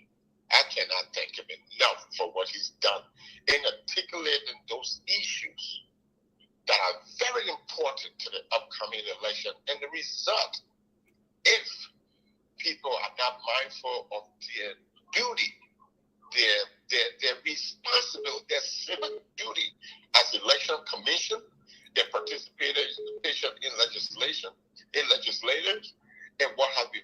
One legislator not seated, your government is not seated, cannot operate. Thank you. Estimation. So I want to thank you guys, and for Sekou and Steve, thank you for hosting the counselor, and we really appreciate you. Thank you so much. Thank you very, very much. So, Steve, do you have a caller? No, not yet. Not yet. Not yet. The Okay. issues are deep, you know. Yeah. So we have another call here. So caller, what is your name and where you calling from? Hello, caller. Hello, Sekou, can you hear me? I can hear you. Yeah. What is your question for Councilor Verdi? Yeah, I really want to thank the councillor for speaking. And the point I'm trying to make, it, this is Dwalu calling from Boston. Okay, we'll go ahead. Disagree with Councilor Verdier point one, but you cannot argue that you can disagree with him on the law that he's proposing. He's going by the Constitution. You know, there is this tendency in Liberia. Look, you don't have to like the person, but if something that they're saying, it makes sense and it's in line with the laws of the country, it's not something you can argue against. We have to understand the only way the society is going to change, we have to somehow use or try the laws that are on the books. But I want to say this, Councilor Verdi, it's a direct question to you. We understand a lot of Liberians, I'm reading the thread, and this is what they would say. So Liberia doesn't have laws, they're not going to enforce it, and I agree with that to a large extent. But my question to you directly is this, Councilor Verdi. What do we stand? What risks does not enforcing the law pose to Liberia as a sovereign country? What are the risks we expect if we continue not to enforce the law on this level, at the presidential level? Thank you so much, sir. Thank you very, very much. I hope the councilor is taking note because we have a lot of calls coming in. But just on that note, I just want to announce somebody else just contributed. The person didn't say don't call my name, but I'm going to call his name. So I'm sorry. I think this is Dr. Cllr. He can just contribute $100 to SKTV, Steve. So I want to say thank you to Dr. Cllr for the gesture. We really appreciate it. Let's go to the next person here. So caller, what is your name and where you calling from? Last 4 digit is 9717. Yes. Salam alaikum, my brother. Alaikum salam. How you doing? I'm good, man. This is Jimmy Eastman. Jimmy Eastman, go ahead. And I want to say, you know, we hear all these different talk shows, but this talk show today, like what your previous caller mentioned, is critical, and only about a few people listening. This is so critical and pivotal. No one even understands the gravity of this discussion you guys are having. Councilor Verdier, thank you very much. Some people don't know that Emmett Harmon caused the war in Liberia by rigging the election. His father, before him, orchestrated the most corrupt election in history with King, where the amount of dollars received were way more than the electorate. And we can't take for granted what is happening right now with our elections commission and the commissioner. It is pivotal. So that's why your conversation today, Councilor Verdier, is so important to us, and only few people listening. I want to ask you this one question. Given the lack of resources that were provided to the Election Commission to carry out their duty, and given the inevitability of they going to fail to do what they're doing, what would you advise the government now to avoid the same things that happened with Emmett Harmon, his father, so Liberia would not be plunged again into a civil crisis? Thank you. Thank you so much. I know we have a lot of people calling. I hope the council is taking note because the calls are getting so much. We're going to take a few more and then we'll go to the councilor. This caller here, I think the caller is in Dallas, Texas, I'm thinking. But the last 4 digit is zeros. Augustus, can you hear me, sir? What's your name? Augustus Mandrew from Dallas, Texas. Augusta, please hold just a second. Let me take this call from Liberia. Just you are here. Call up from Liberia with the Liberian number. What is your name and where are you calling from? Hi, my name is Dr. Emmanuel Ure Yapawolo. Emmanuel Ure Yapawolo. Yes, I'm actually calling from Johnsonville in Liberia. Johnsonville, Liberia. And Go ahead. Yeah, I've been following the show. I want to say thank you very much to you and also to the Councillor Verdier. I follow his work very well. I think the point I want to put through is we are all fighting for good Liberia, and that's why I'm even here. I would like to get the list, if at all possible, of those that Verdier and others would be trying to stop based on some sort of conduct as it relates to our laws in Liberia. Why? We have started a group in Liberia called the Change Makers Network. What we do with the Change Makers Network is to identify aspirants in Liberia, some of whom are current representatives who have good conduct, to come together because we want to make sure we transform the House of Representatives. In fact, today we're in the working sections and we are going vetting potential lawmakers, those who meet our value, contacting them. We have had a first meeting with a group of potential lawmakers. We're planning another one. We are working on the document and we'll let the councillor help, especially. We don't want to contact somebody, that person is going to appear on that list that they are working on. We are very interested in that list. And we'll find time because in fact the document we're putting together, we need some legal eye, and based upon his expertise in the area, it will be good to have conversation with him. That's Thank you very much. It's very good, very educated. Thank you so much. Thank you so much, Mr. Yapawolo. Let's go to the next person here. All right. Caller from Texas. Last 4 digit is 0341. What is your name? Hello. Yes, my name is Augustus. Once again, Augustus Mangru. Augusta, go ahead. What is your question for Councillor Verdi? Councillor Verdi, I have like 3 questions and I have 1 minute. My first question is. You can do 3 questions in 1 minute? Yes. Okay, go ahead. It's possible. Go ahead quickly. Yeah, my first question is, can you please be specific in terms of what law will the national election dwell on to prevent those people from participating in the general election who have not been guilty according to the law? You got 30 seconds left. You say you can do 3. But you're interrupting him, man. Yeah, but I want him to just to make it 5. You go to the question. I want him to just go to the question. Go ahead, please. What law under the statute of the Election Commission used to deny those citizens from participating in an election when they have not been found guilty on the land of Nigeria? Number 2. Number 3. I mean, your time coming finish now. I don't want to cut you off.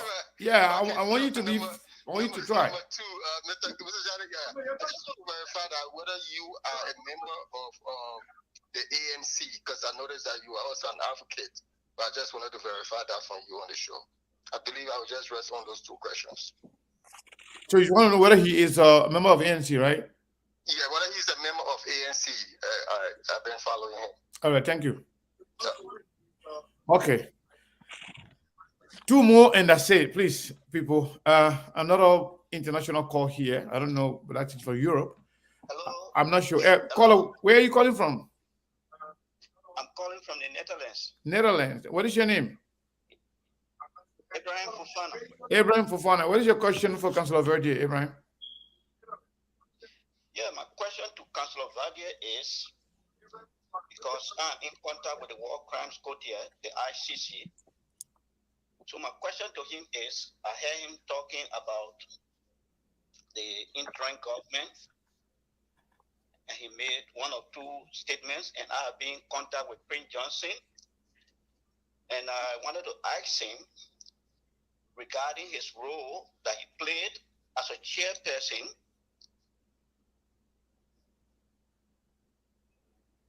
Oh, we're not hearing you. He still have an accent, he thought. Yeah, so go ahead. You went mute for a second. Okay. Okay.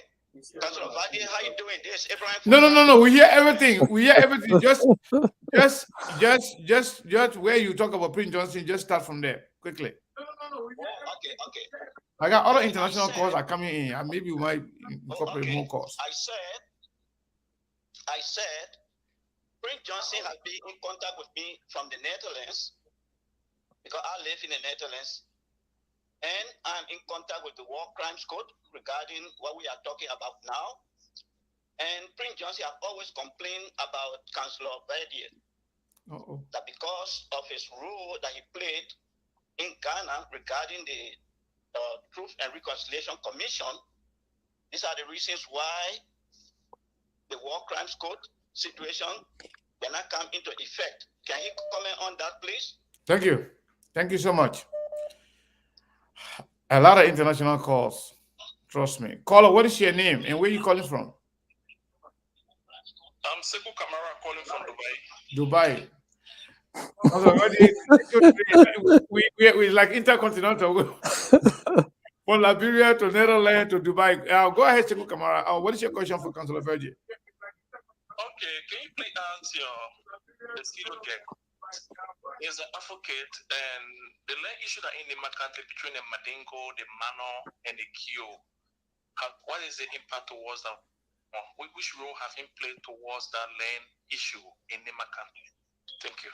Thank you so much. Okay, the last one here, that one is a local call. Unless Steve got a call. Yeah, I got one caller. Okay, yeah, let me take the last person and then we'll go to you. I'm not going to take any more calls because the council already got enough on the, So caller, what is your name? 651 number, last 4 digit is 0186. That is the 7th call. Yeah. 0186. 651 number. Are you there? Yeah, I'm here. Okay, I was about to cut it off because we have a lot of calls already. Go ahead quickly. What's your name and where you calling from? This is Abel. I'm calling from Minnesota. Your name? Abel, and I'm calling from Minnesota. All right, go ahead. What is your question for the councilor? Yeah, Councilor Verdier. I've monitored your work, your verifying work through the. Can you hear me? Yeah, we are hearing you, brother. You're live. Okay.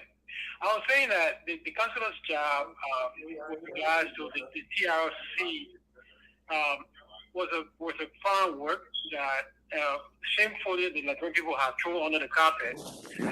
Liberian government, not in Liberian people. What do you think needs to be done now? With such a fine documentation, which by the way was helped and put in place by the international community and the Liberian people to bring about some logic into the way we do things in our country, and it's then thrown under the bus.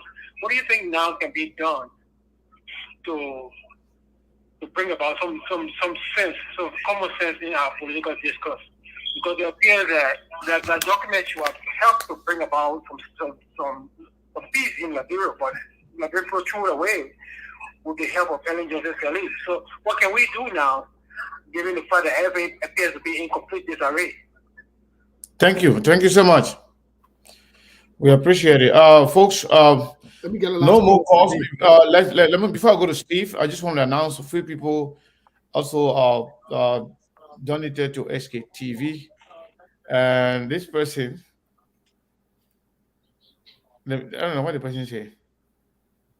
Okay, the person say, I'm not quite their name, $25. And another person, Bill Carson, gave $5. So I want to say thank you to those of you who have donated to SKT. We appreciate it. Why you laughing at your man, Bill Carson? Bill Carson always, the man always contribute. Even though he's like $5, but every time we put a cash out, you send something. What about people that must never say anything? So don't laugh at my boy. He's a good guy. So yes, Steve. Yeah, let me get his last call out. I think this is the only female for the day. Caller, what's your name? Where are you calling from, please? Hi, Steve. Hi, Sekou. Hi, Mr. Verdier. This is Deconti calling from Minnesota. My question is, in looking forward into 2023's election, there is an emerging potential competitor by the name of Jeremiah Kuhn. I want to know your personal, I guess I want to know your feedback or input on him on a personal level, and also his connection to PYJ, knowing that this man is a current identified sanctioned person in Liberia. Thank you. Thank you.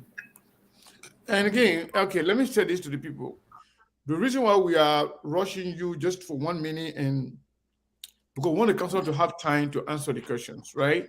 Those who are asking about WhatsApp number, I've always said the first number that ends with 0783 is a WhatsApp number. You can call that number anytime, we will get you direct on WhatsApp. So whether you are in Liberia, you're in any part of the world, that number 480-862-0783. If the counselor can go through all these questions and you still have time, we can take more. But if not, we will just leave it there. We'll let him go. If you still want to comment, we'll give you a few more minutes. But we want to make sure the counselor will have time, at least to address the questions that were asked. Go ahead, Councilor Verdi. Thank you very much, and I want to thank all of our followers, especially those who have thrown in the questions. So I will try to answer from the bottom to the top, from the last to the first. But before I go there, I have an advice for you when it comes to fundraising. There was another platform that was raising funds, and I told them the same thing. To make it easier, come up with a figure, like a target. Between now and July, we are targeting to raise this amount. Or between now and March, we want to raise this amount. So that people can know what they are contributing to. And that will encourage people to contribute faster and more when they know that there is a particular target, and they will know what their contribution is in terms of percentage. And it will help. In fundraising, it's good to target a particular figure. Okay. Jeremiah Kuhn, my sister, I don't know him, and the politics is going on. PYJ has been sanctioned, and he knows that he will not take part in the next election, so he wants to transfer power. That's political, party politics. It doesn't involve me. I don't follow it, but thanks for the concern. And to answer it, yes, I don't know him. I don't know his politics. I don't know what he's doing, but from listening, I just know that he's an agent or a representative of Prince Johnson. And if Prince Johnson was doing pay to play, so now he's the medium. Okay. I'm baptizing Jeremiah Kuhn to represent me. Play with him. Play with me, yes, but through Jeremiah Kuhn. That's how I see it. What must be done? What should we do about the TRC? Just don't vote for the current leaders. Don't vote for WIA. Vote for anybody else who you think will implement the TRC recommendations. Change our leaders, all of them. Liberia is going through an experimental stage with its democracy. So if one group of leaders come and they don't perform, we change them and try another group. We keep doing it until, it's like siftering. When you sifter, the trashes will drop aside. There's a word I cannot get. When you sift, the bad elements will fall down, the good ones will stay. We have to keep doing that. We have to keep changing people. That is why we think that 6 years and 9 years are just too much, because we need frequent elections. And now that we do not have the laws for more frequent elections, but we should do change of leadership frequently. Every now and then, those who are not performing, we change them. Those who are halfway performing, they don't deserve it. We want people who will perform fully. And as we keep changing, we have the right people coming to the top. The land issue in Nimba, that has to do with the importance of the TRC. The TRC has a host of recommendations there on how to handle it. The TRC predicted that one of the issues that will affect reconciliation in Liberia will be land issue. And the TRC has some recommendations there. Unfortunately, I work with the TRC. We came up with a report, but we are not responsible for implementing the results. So is there, if government can just go to the TRC report, follow up on the recommendations, and then there will be a clear way to go. But it's very unfortunate, and it was predicted that a land issue in Nima would be serious. And not just Nima County, it is all over. Even in Montserrado, even in Makibi, there are people who are selling one land over and over. One person buys, they go and sell to another person. Oh, this woman is in America. She's not coming home just now, so I will sell you her land. And our people too, knowing that the person who is selling the land doesn't have the proper rights to it, they still go and invest money in them. Yeah. So I giving you the land. You should build on it fast. So if you don't build on it, something will happen or you could lose it.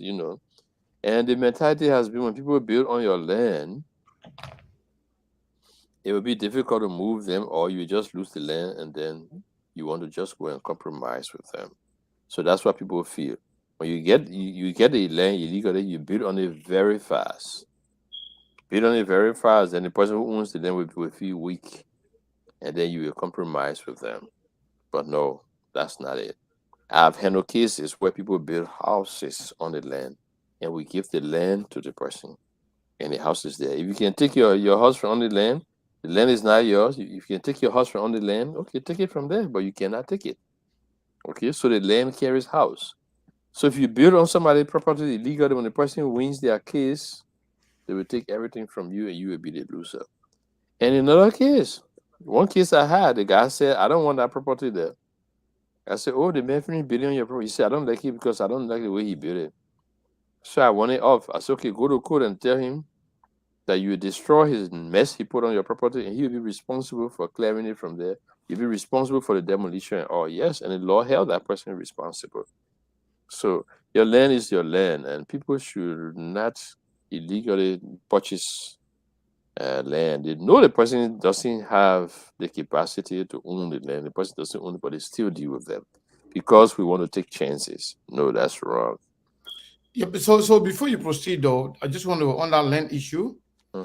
Though the land that he's talking about, I believe, are not based on purchases.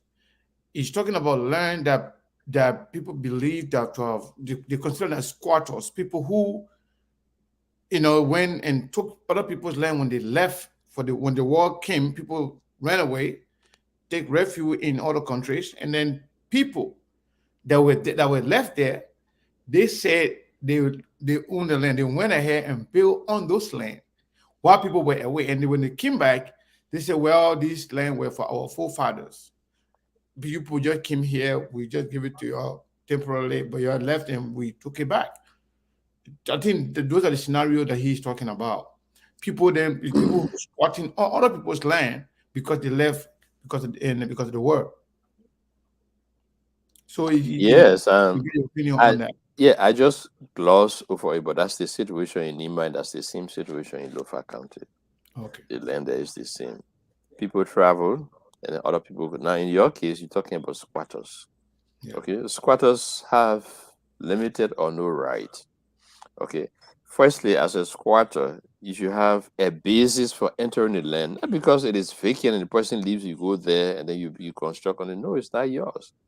So every investment you do on that land belongs to that person who owns the land. And the other squatter who has the belief that they took the land from somebody else, that person has a greater right because they thought they were doing the right thing.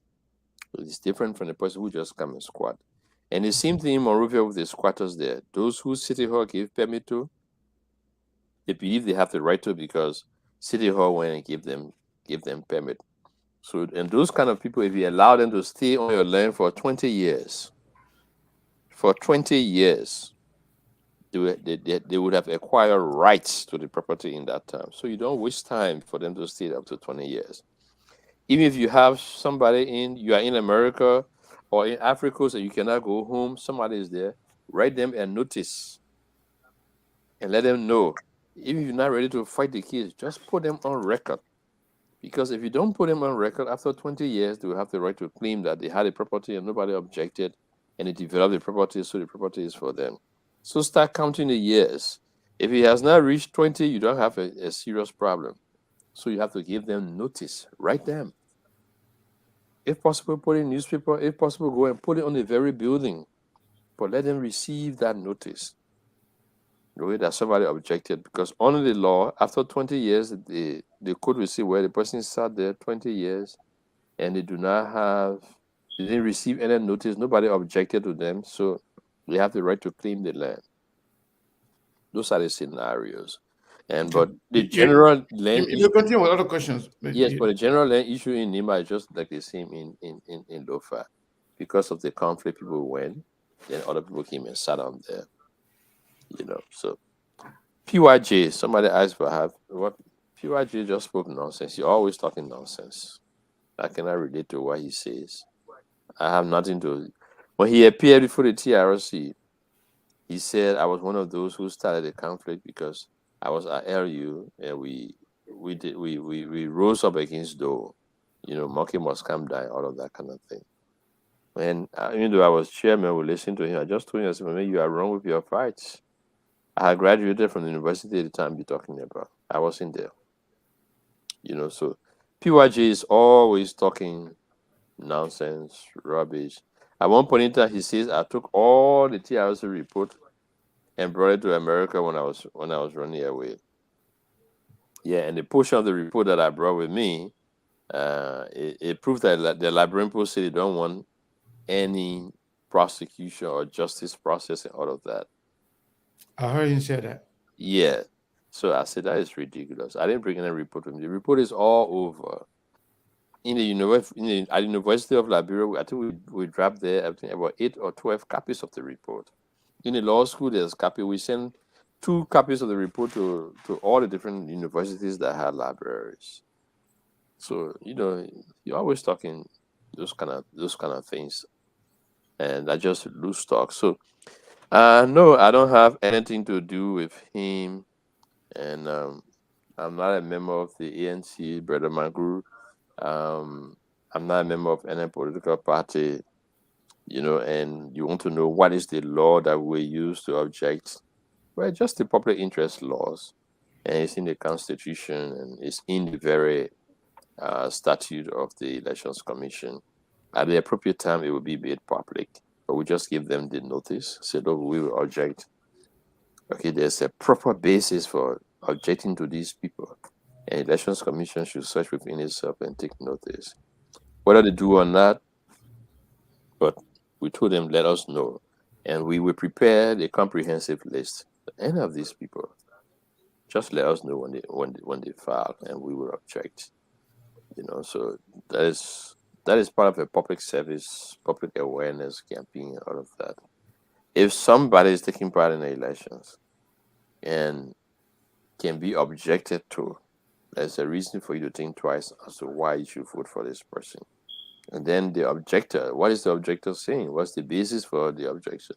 So because the legal system is slow or not acting fast, so we should continue to just put criminals in our office, and they come there, nothing to do but to just collect money and live well. And the mentality in Liberia, our politics is predatory. When you're in government, all the resources belongs to you. So you have to use your resources to suppress the people and make a difference between you and the people.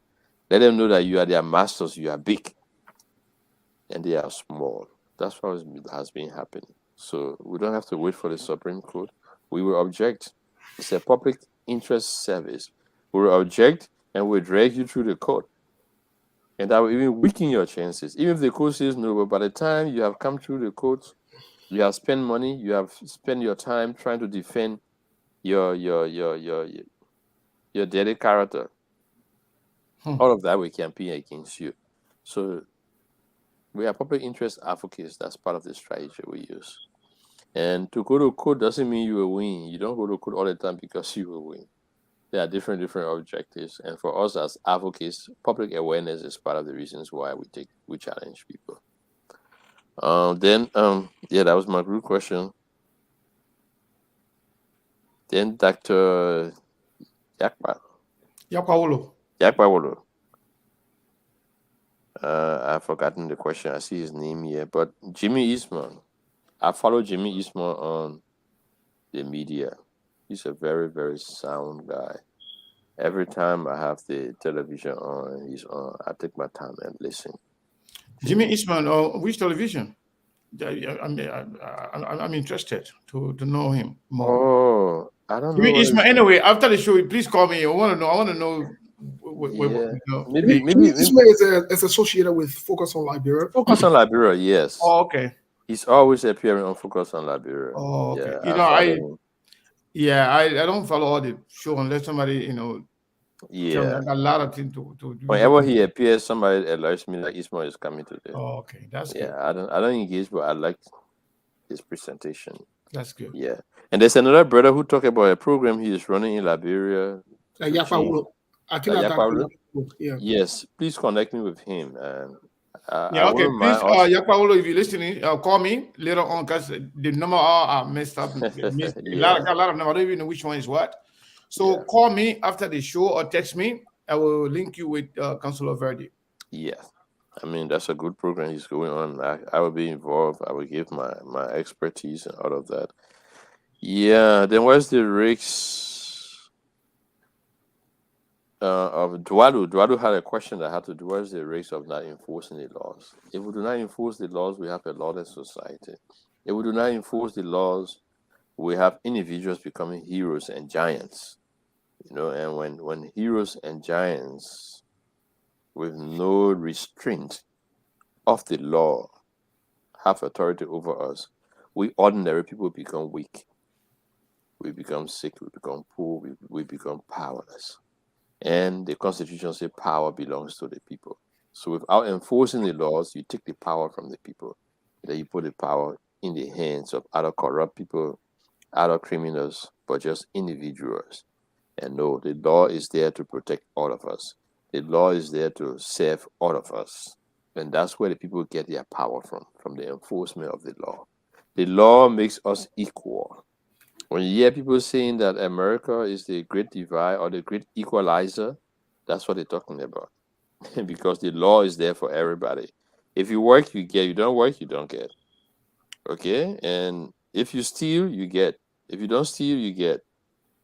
So if you look at a group of people who are breaking the system and stealing credit card fraud, wire fraud, all of that, and you say you can try your own, you want to pick your chance too, that's up to you.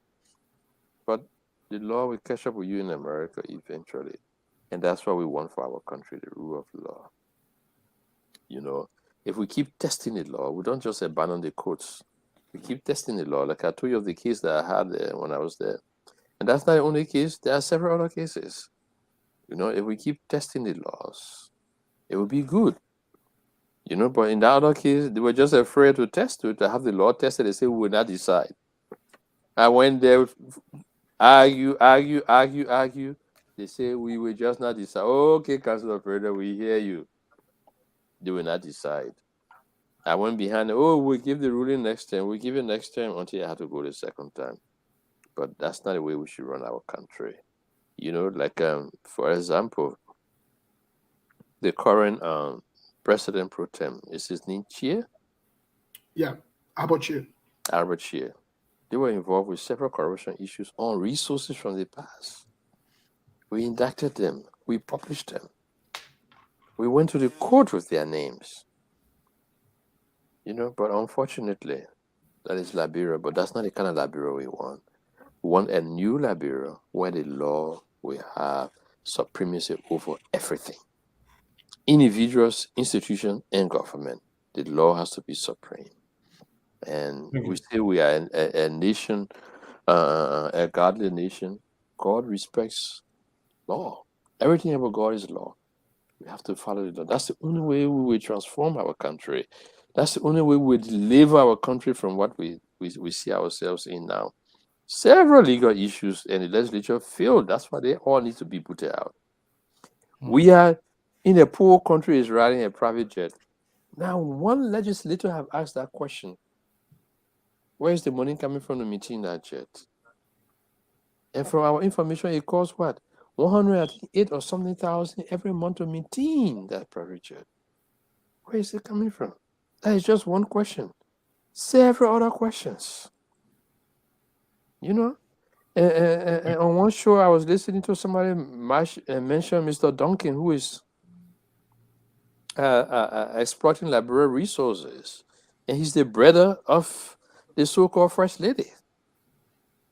Okay, we had a team that was investigating, and the team went to Jamaica to follow it up. And when he came back, the Jamaican mafia contacted him, so you better back off. Yeah. And the guy told me, he said, I was worried about the Jamaican mafia. They went on radio in Jamaica, and he told me to back off. I said, so you want to back off? He said, no. But in 6 months, he was dead in New York. Okay.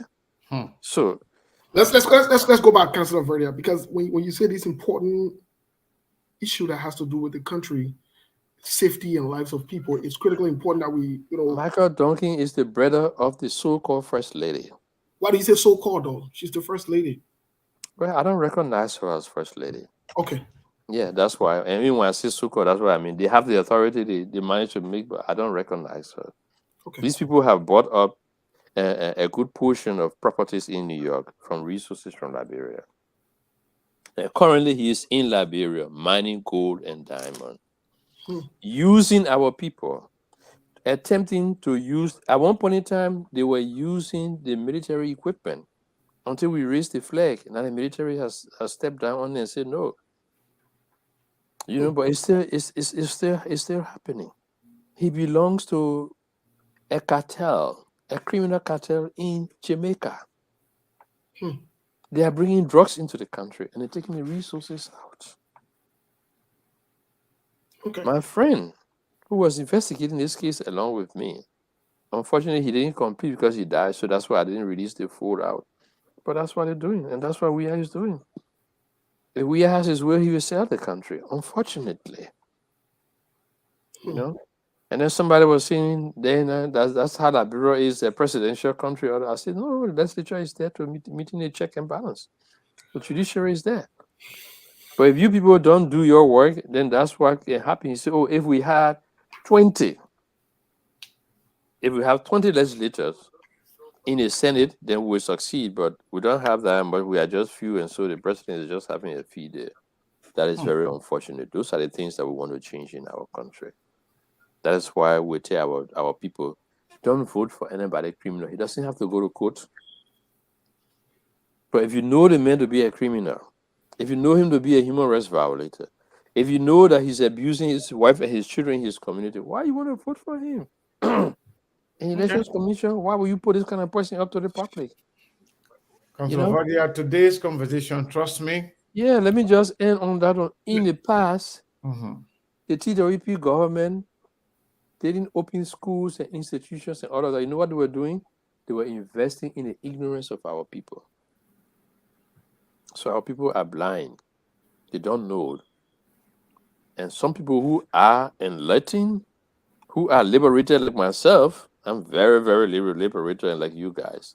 We play a blind eye because we benefit from the system. We milk the system.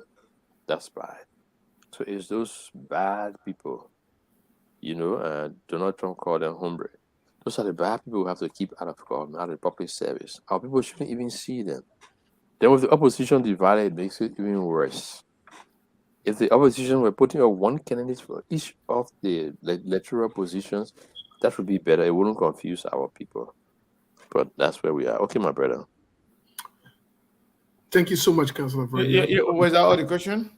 Yes. Yes, that's all I have. Okay, so I think we have kept him here more than expected. We apologize because no, you won't go 2 hours. I will go. Yeah, because of the public interest, that's why we try to keep you here. But I have another question. With regards, because there are a lot of people here that really wanted to listen to updated information when it comes to the case involving 25 other people, 23 other people, including plus our brother, my friend, Stana Witherspoon. So we're going to play the video after we have concluded with this counselor. Those of you that missed it, you can see the first 10 or 15 minutes of the show, of the video. You will listen to it. It's just it's just an update to show that you can be carrying.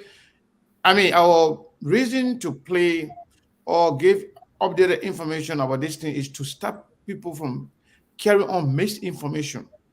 People who are investigating themselves, statement that is coming from them, statements that are coming from all of them, those are vital to what information you carry out there.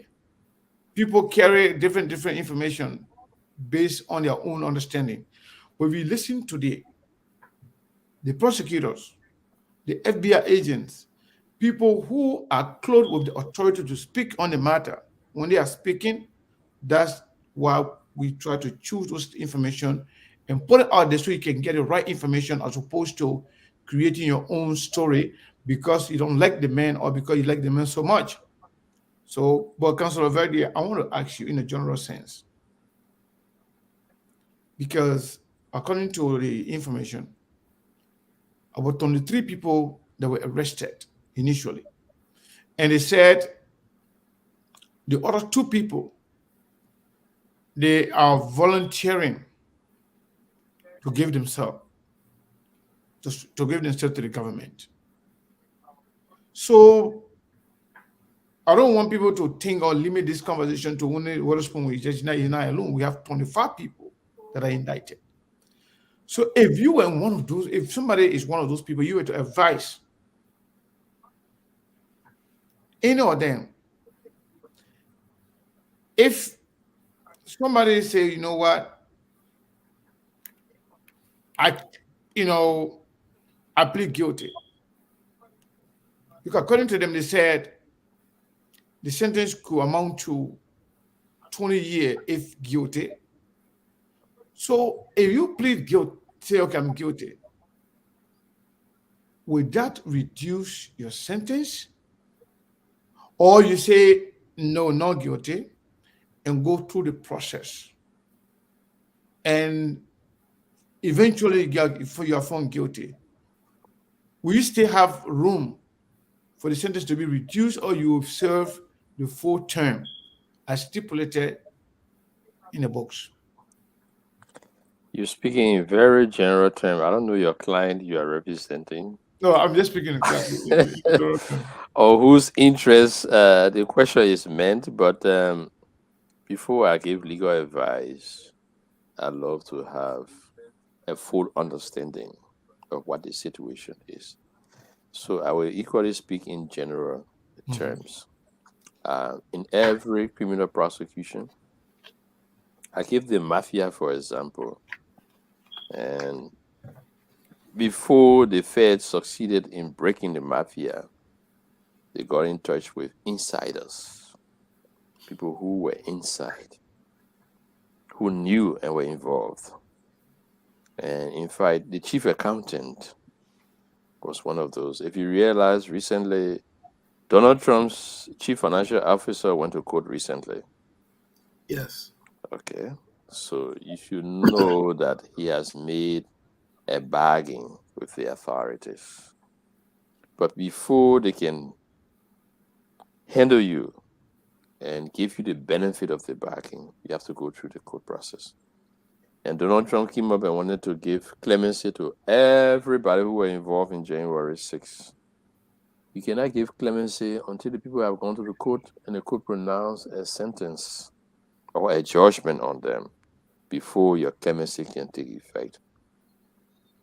So the prosecutors always tried to find insiders who will give them more information. And sometimes, for example, in the case that you are talking about, with the detailed information they have, you know that they planted somebody in the system to go and pretend to be a student, to go and pretend to be one of the facilitators, and they collected all the information. That's what the prosecutors do. If you look at the TRC report, there's a category of persons who say are recommended not to be prosecuted. The TRC is generally saying these people fall in the category of being prosecuted, but we say don't prosecute them. That's a coded message we send to the prosecutor.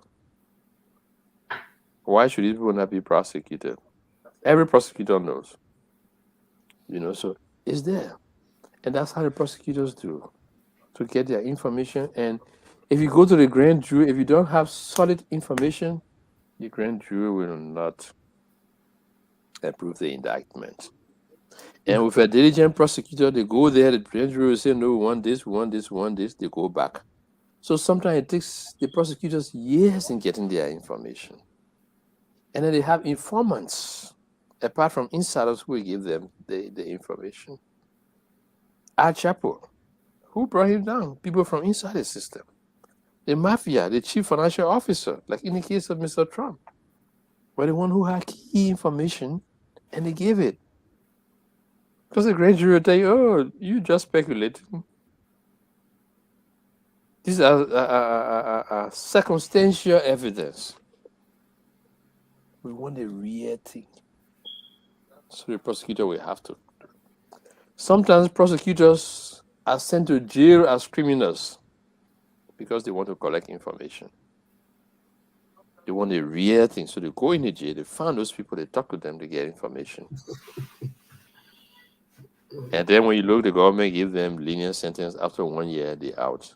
But when they come out, they have all the information they wanted from the prison. They prepared the indictment. Liberia. Liberian government officials are so cheap. That whole passport scandal currently in the past. How did it come up? People pretended that they wanted to buy a passport. And you were selling Liberian passport. Behold, you were selling passport to an agent. Victor Boot. How did they get hard evidence on him? And he was videotaped. The person he was selling the arms to had body camera. And that's how he was convicted. Hard evidence. He's a hardcore arms dealer who was in contact with everybody. To get him, you needed something very, very close. Charles Taylor. The indictment was sealed for a while. Until they got that insider who will come and say, yes, Charles Taylor did it in diamonds. Who will come and say, yes, Charles Taylor did this, did that. They kept the indictment sealed because they knew what they wanted. And they went to the grand jury. The grand jury said, don't open it until you get X, Y, Z. The day you get X, Y, Z, let us know. We'll give you authority to open the indictment. Because most of what Charles Taylor did was in the open. He was president, so people knew what he was doing. But they needed a key witness from inside the Charles Taylor establishment to break the indictment. So that's how the law works. Okay. So, and sometimes they call it plea bargaining. If you are waiting, you talk to the. Now, in the case you just refer, it's 20 years and $250,000 fine. Okay, so if somebody wants to deal, he may get his sentence cut by maybe 10 years or 5 years, depending on the value of his cooperation, just so you can give information on those people. And most of the time when there's a conspiracy involving more than one actors, that's when they need the insider. In the case of the mafia, it was a big conspiracy. They had their own people, then they had police people, agents working in the police who were on their payroll. And they got that whole list because the chief financial officer knew who all he was paying. Same thing with Trump. And the Americans, they take their time because their legal standards are high. So they do investigation year in, year out. So by the time they tell you, say, we got an indictment, and we unseal the indictment, you know they are ready for action. They are ready to kick AA. Well, I think I do have more questions, but we're not going to ask all the questions today. We will really need you here. We're going to listen to the president annual address on Monday. I don't know your schedule on Monday, but normally on SKTV, right after the president's address, we come here to get public opinion, to see what people think, and to dissect what's been revealed to the Liberian people. I'm not sure if you're going to have time, but if you're going to have time, we want to invite you. I can put time aside. Yeah, to form part of that conversation. Right after the program, we're going to have a show that day, so that we can have a conversation. And maybe it will be too quick for me because I don't listen to him. I've never listened to him all that time. So and I go to work, and my time after work I could be tired, so I will read about it in the newspapers. Or if you have a copy, you want to send it to me, or when you guys do analysis. We will get a copy and we'll send it to you. But I don't listen to him, man. Yeah, we'll probably get a copy before. Oh, if you get a copy before, then we all can look at it. Before we'll give it to you. If we will try, but if we can get it before, and we'll give it to you after. But there's one thing I'm interested. I didn't have time. I was so busy. I wanted to put something in the newspaper and ask him to address it. The Constitution says he should make a report in a summary from the income and the expenditure of government. And I know that they have been contracting a lot of debts. I want to know if they are watching now, or if you guys can emphasize it or amplify it. I can tell you 100% surety that they are watching, and some key people, some of the names that we mentioned, are watching as well and listening to you very, very keenly and taking note. Okay. Yeah. And I can tell you anything we're saying right here.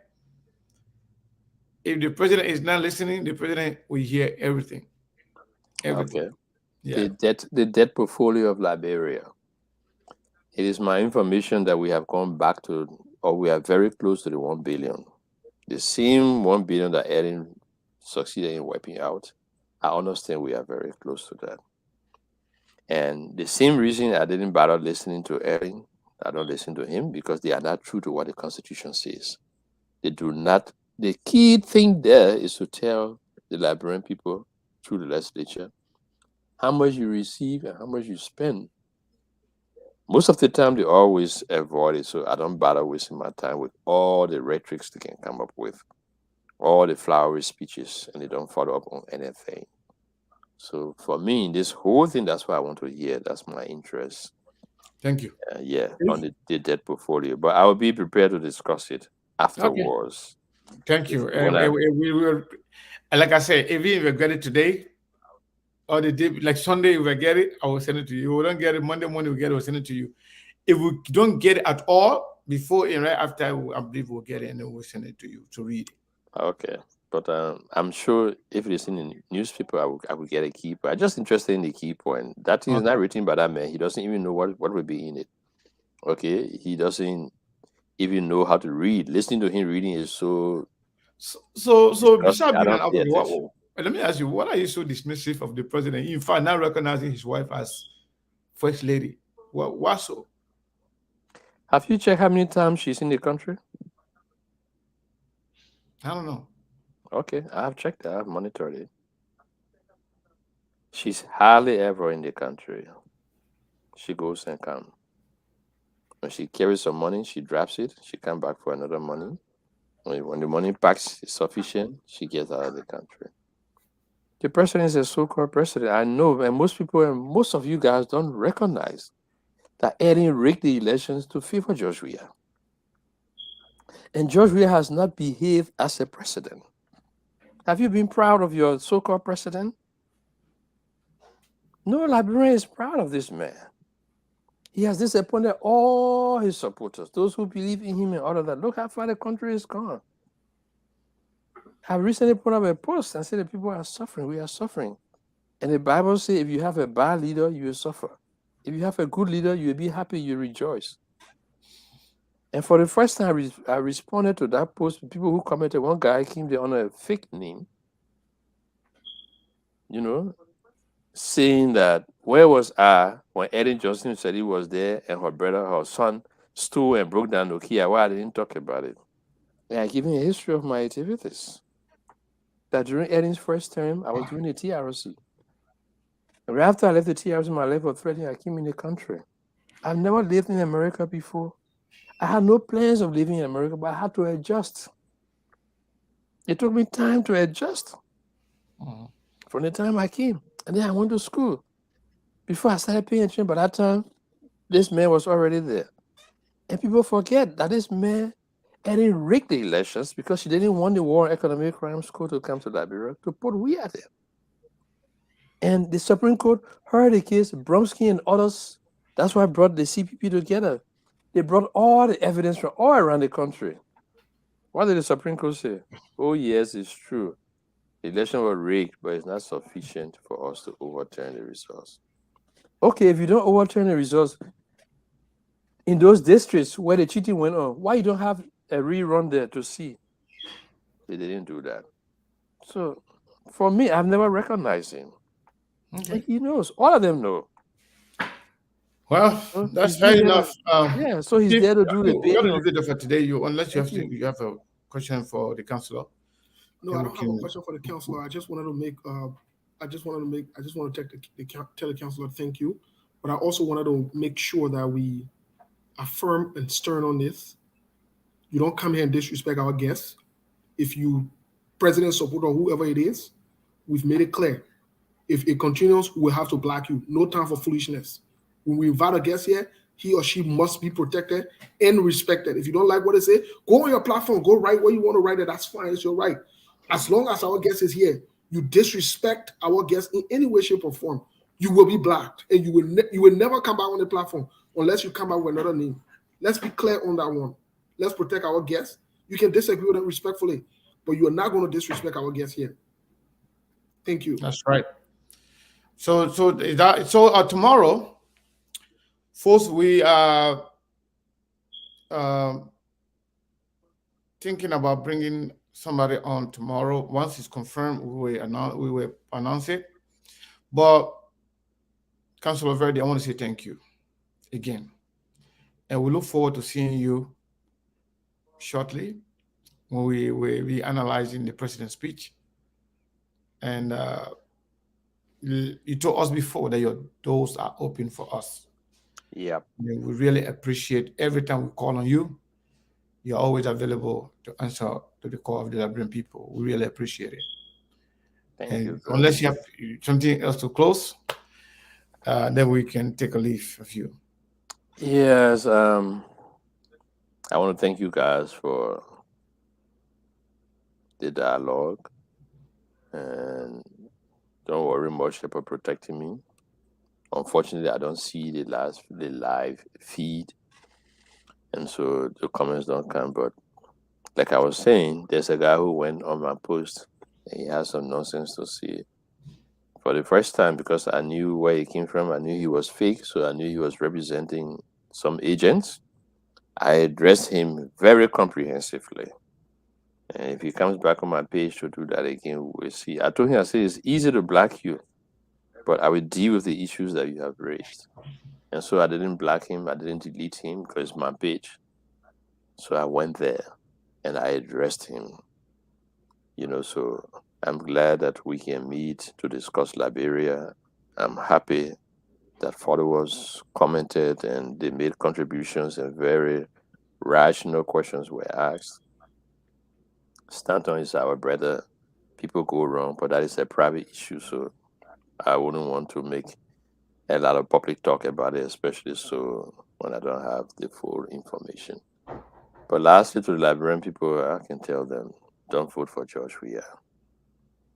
We have tested him. People make you to think that you don't put him there, you didn't put him there. his election was rigged by Madam Salif, just to get him there to protect her. Before the elections, I heard George Weah on Ghana radio, Ghana TV, that he's going to take part in the elections and he will win and he will protect Ellen Johnson Sirleaf and her establishment. I watched it on Ghana TV, and then when the results came up, the cheating was so glaring. And I keep telling people, George Weah's supporters at that time were all youth. They were not sufficient to give him a majority to win an elections, except the elections was manipulated. And his results have been consistent from the prior election into the one he was declared a winner. So since that time, that's part of the reason why I've been very critical, because he's a so-called president as far as concerned. And his came to power, he has not he has demeaned the office.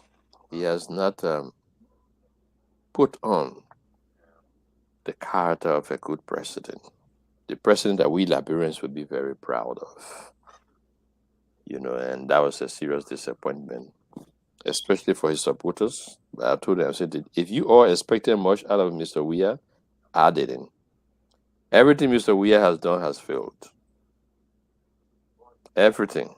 So as compared to our current leaders, they are all professionals. Our current opposition leaders, they are all professionals who have demonstrated leadership in their areas of discipline.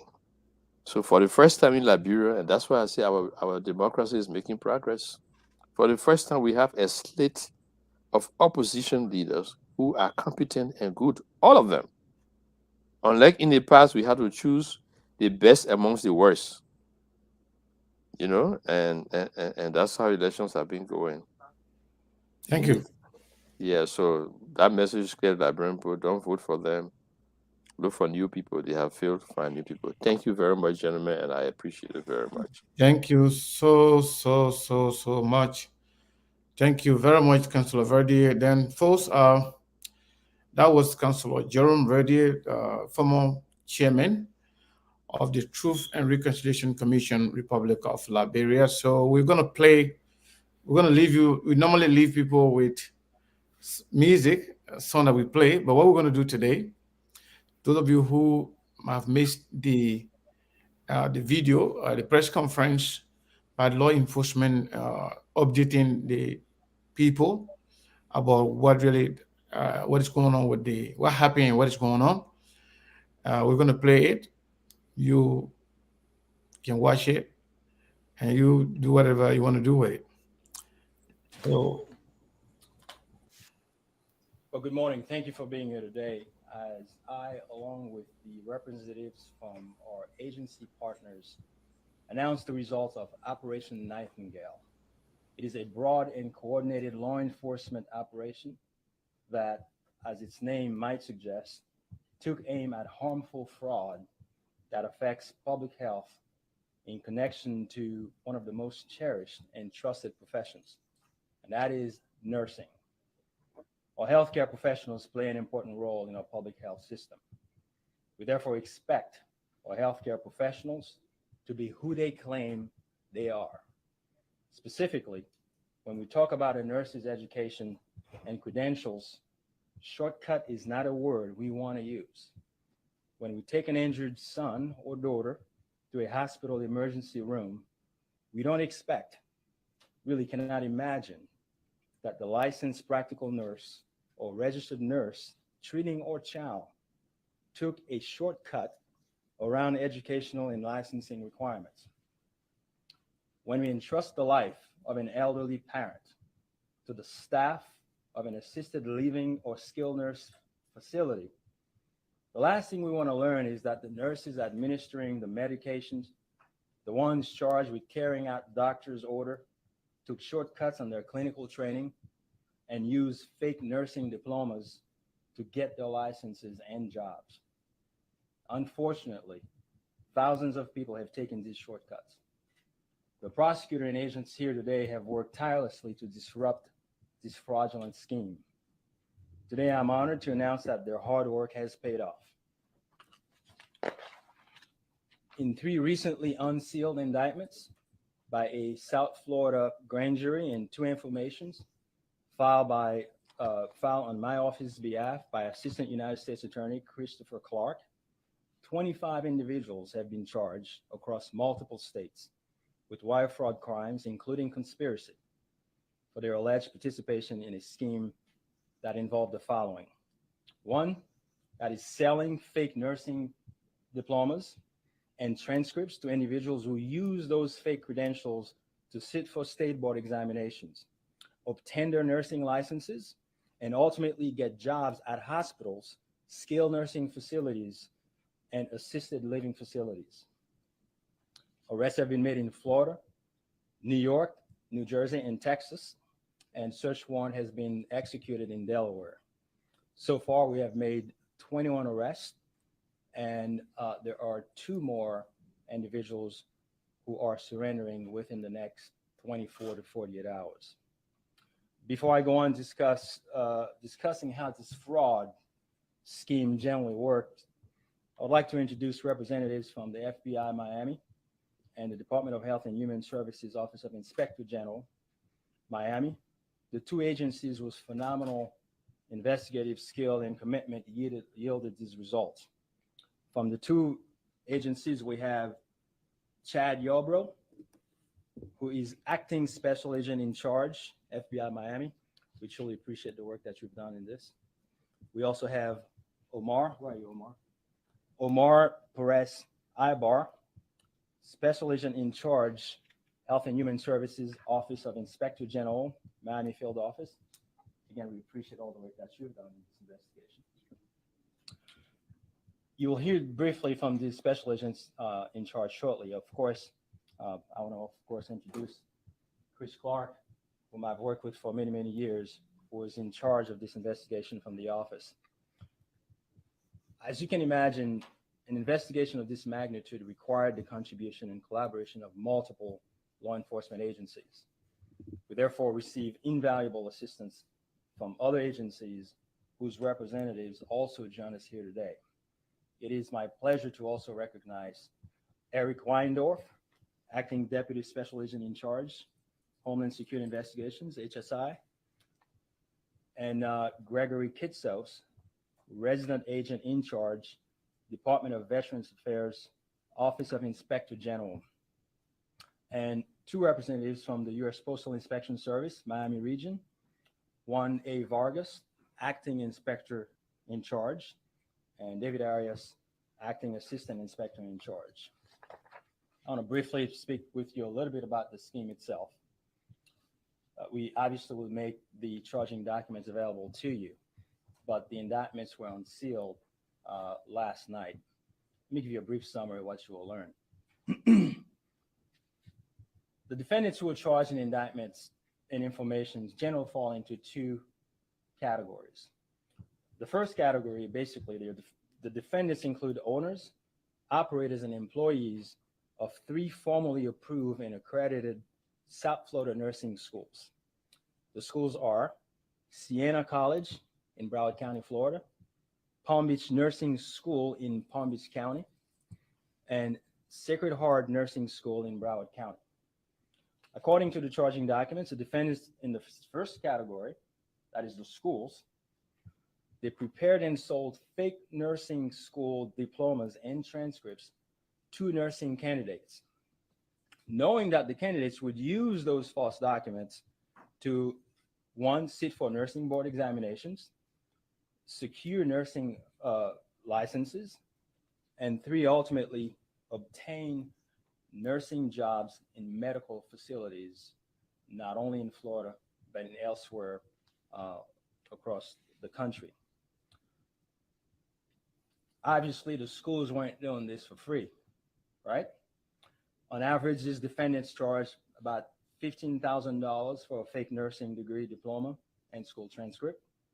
And the documents falsely represented that the candidates had completed all the hands-on clinical training and coursework required to become registered nurses or licensed nurse practitioners. The fact of the matter, though, is the nursing candidates had done no work for these diplomas. So think of first the schools, right, as the first category of co-conspirators. Now, you needed a different group of folks to actually bring folks to those schools. The second category of defendants, they include recruiters. Typically, the recruiters were associated with the nursing programs in other states who looked to one of these 3 nursing schools in Florida for the fake diplomas and transcripts. The recruiters described the fake documents to their students as a shortcut to getting those licenses and jobs. Those nursing candidates who agreed, they each paid about $15,000 for a fake diploma and transcripts. And obviously, they were able to avoid hundreds, if not thousands, of hours of clinical training. Think of it this way. In order for you to become a nurse when you go to school, there are a couple of things you got to do, right? You have to take the coursework. Separate from the coursework, you have to do the clinical part, right? Where you spent countless hours actually getting that experience. These people didn't go through that. That part was completely skipped by getting the fake diplomas. In terms of the numbers, this was truly large scale. Over 7,600 fake nursing diplomas were sold by these Florida schools from about 2016 to 2022. At about $15,000 per diploma, we're looking around at $114 million paid for these documents.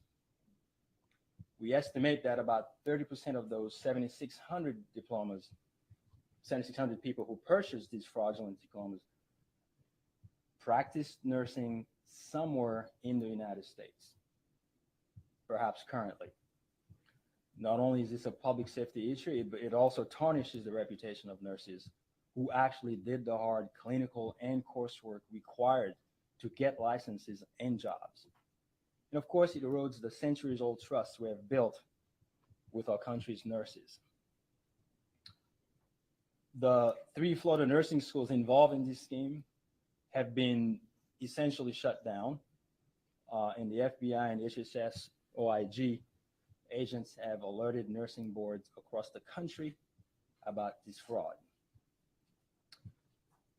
Right now, I want to turn over to the individuals who've actually been instrumental in this investigation.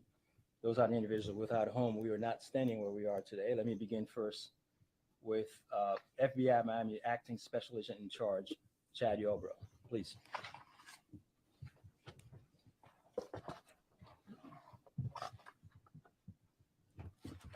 Good afternoon. My name is Chad Yarbrough. I'm the Acting Special Agent in Charge here for the Miami FBI Field Office.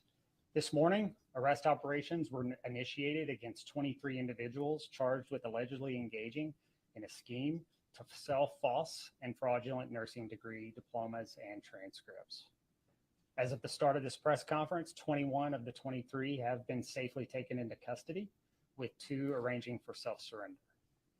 In addition to the 3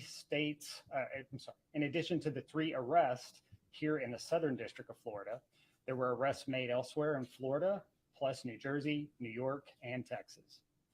These arrests have been made without incident. Efforts are currently underway to locate the 2 individuals who will be self-surrendering. Healthcare fraud is nothing new to South Florida. We, unfortunately, lead the nation in healthcare case-related fraud that bleeds away billions from taxpayer dollars and its intended beneficiaries. The chief motivation for this type of crime is almost always greed, and that is no different in this case today. What is disturbing about the scheme is the possibility of harm coming to patients under the dubious care of one of these allegedly fraudulent nurses. The focus of our investigation has been on the individuals responsible for issuing these purportedly fraudulent documents, as seen in the arrest today. However, these allegedly fraudulent documents may have allowed nurses to serve in critical healthcare roles. Thus, we've provided the names to the National Council of State Boards of Nursing and state licensing boards in all 50 states, as the boards govern the approval of nursing licenses with their respective states. The state boards are responsible to take any action against the allegedly fraudulent nurses under their purview. I want to thank all the law enforcement agencies who took part in this investigation with HHS and FBI. That includes Homeland Security Investigations and the U.S. Postal Inspection Service, as well as the U.S. Attorney's Office for the Southern District of Florida. Without their collaboration, this would not have been possible. Thank you. Thank you very much. Let me now introduce you to Omar Perez Ibar, who is the special agent in charge of HHS OIG. Please. Good afternoon. I am Omar Perez Ibar, the special agent in charge of the Office of Inspector General for Health and Human Services. And today's announcement is the culmination of a deliberately measured investigation, aptly named Operation Nightingale, for it involved nursing schools in Florida selling fraudulent diplomas and transcripts across the country. The deeply concerning allegations at the center of this investigation goes against the very tenets of the nursing profession. The alleged conduct by these individuals and those who received the fake documents is an affront to Florence Nightingale, the founder of modern nursing standards, the namesake of the world's first nursing school, and for whom the Hippocratic Oath was modified and named the Nightingale Pledge. Now, upon completing their training, nurses pledge to, among other things, abstain from whatever is deleterious and mischievous, and do all that is in their power to maintain and elevate the standard of the profession. The individuals charged today facilitated countless individuals to sully that pledge. Naturally, investigating a scheme involving fake nursing diplomas and transcripts is at the heart of our agency's mission to protect the health and well-being of the American public, especially children and the elderly who benefit from HHS programs, including Medicare and Medicaid. It is true that in this case, we identified several types of healthcare facilities where some of the individuals with these fake documents may be providing services. I want to assure you now that to date, we have not learned of nor uncovered any evidence of patient harm stemming from these individuals potentially providing services to patients. Now, that potential harm to patients is precisely why we've been working with the state licensing boards from the onset of this investigation, sharing as much as we can, as fast as we can, so that they can assess what actions to take to prevent these individuals from rendering care. We encourage anyone with any concerns to contact their state's licensing boards or their healthcare provider. Finally, I want to commend the women and men in the law enforcement agencies represented on this stage. While the work on this case is extremely challenging, your passion and dedication to safeguard the public was evident. And on behalf of Ms. Nightingale, I applaud your efforts to protect patients and the integrity of the honorable nursing profession. Many thanks, Special Agent Ibar. Again, I cannot thank you folks enough for all the work that you've done. This investigation, frankly, given the time span it had taken to actually get to where we are, was done quite efficiently. This is all I have. If folks have any questions, please. You said that of the 30% that may have actually been practicing and that the nursing boards will deal with them. Any potential criminal liability for those nurses who are using these licensures and degrees and actually practicing medicine? Is there criminal liability for them? You know, that's a very important question, right? Because when you think about it, these folks, there's always the argument of whether or not folks knew what they were getting into. But in these instances, most of us know that if you're going to be a nurse, there's going to be certain requirements, right? You're going to have to take classes. You're going to do the clinical course. And at the very moment where you actually pay someone $15,000, right, there is very little doubt that you're doing something that is inappropriate, that is fraudulent. For our purpose, though, is the most important thing for us was to make sure, to the extent we're talking about healthcare here, that we stop the bleeding, right? What have you learned when somebody gets a major injury? You stop the bleeding. And the bleeding here is to basically stop those schools from being able to actually put more fraudulent diplomas out, out of, public sphere. As to those individuals, what I can tell you right now, we do not have any current plans as to necessarily indicting or not, but you can imagine that there's a certain responsibility that also falls on state regulatory agencies and bodies to actually deal with that group of people. What would be the pitch for the recruiters and the schools? Was it as blatant as, hey, let's shortcut this and we'll expedite your degree and your credentials? Or was it as, oh, here's a quicker way to get your degree? Was it as obvious, or was it kind of hidden when the recruiters were trying to sell this $15,000 diploma? I imagine there are different pitches, but obviously this is one of the situations where if in fact you're looking for a fraudulent diploma, and those recruiters, they work with those schools. So the recruiter is not operating separate from the schools.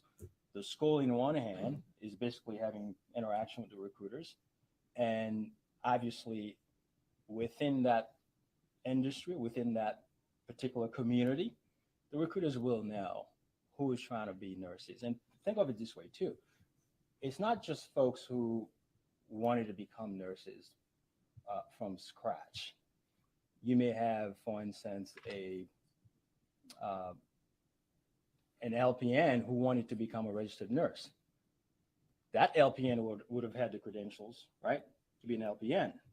And that LPN decides, okay, I have a day job. That's a 12-hour day job.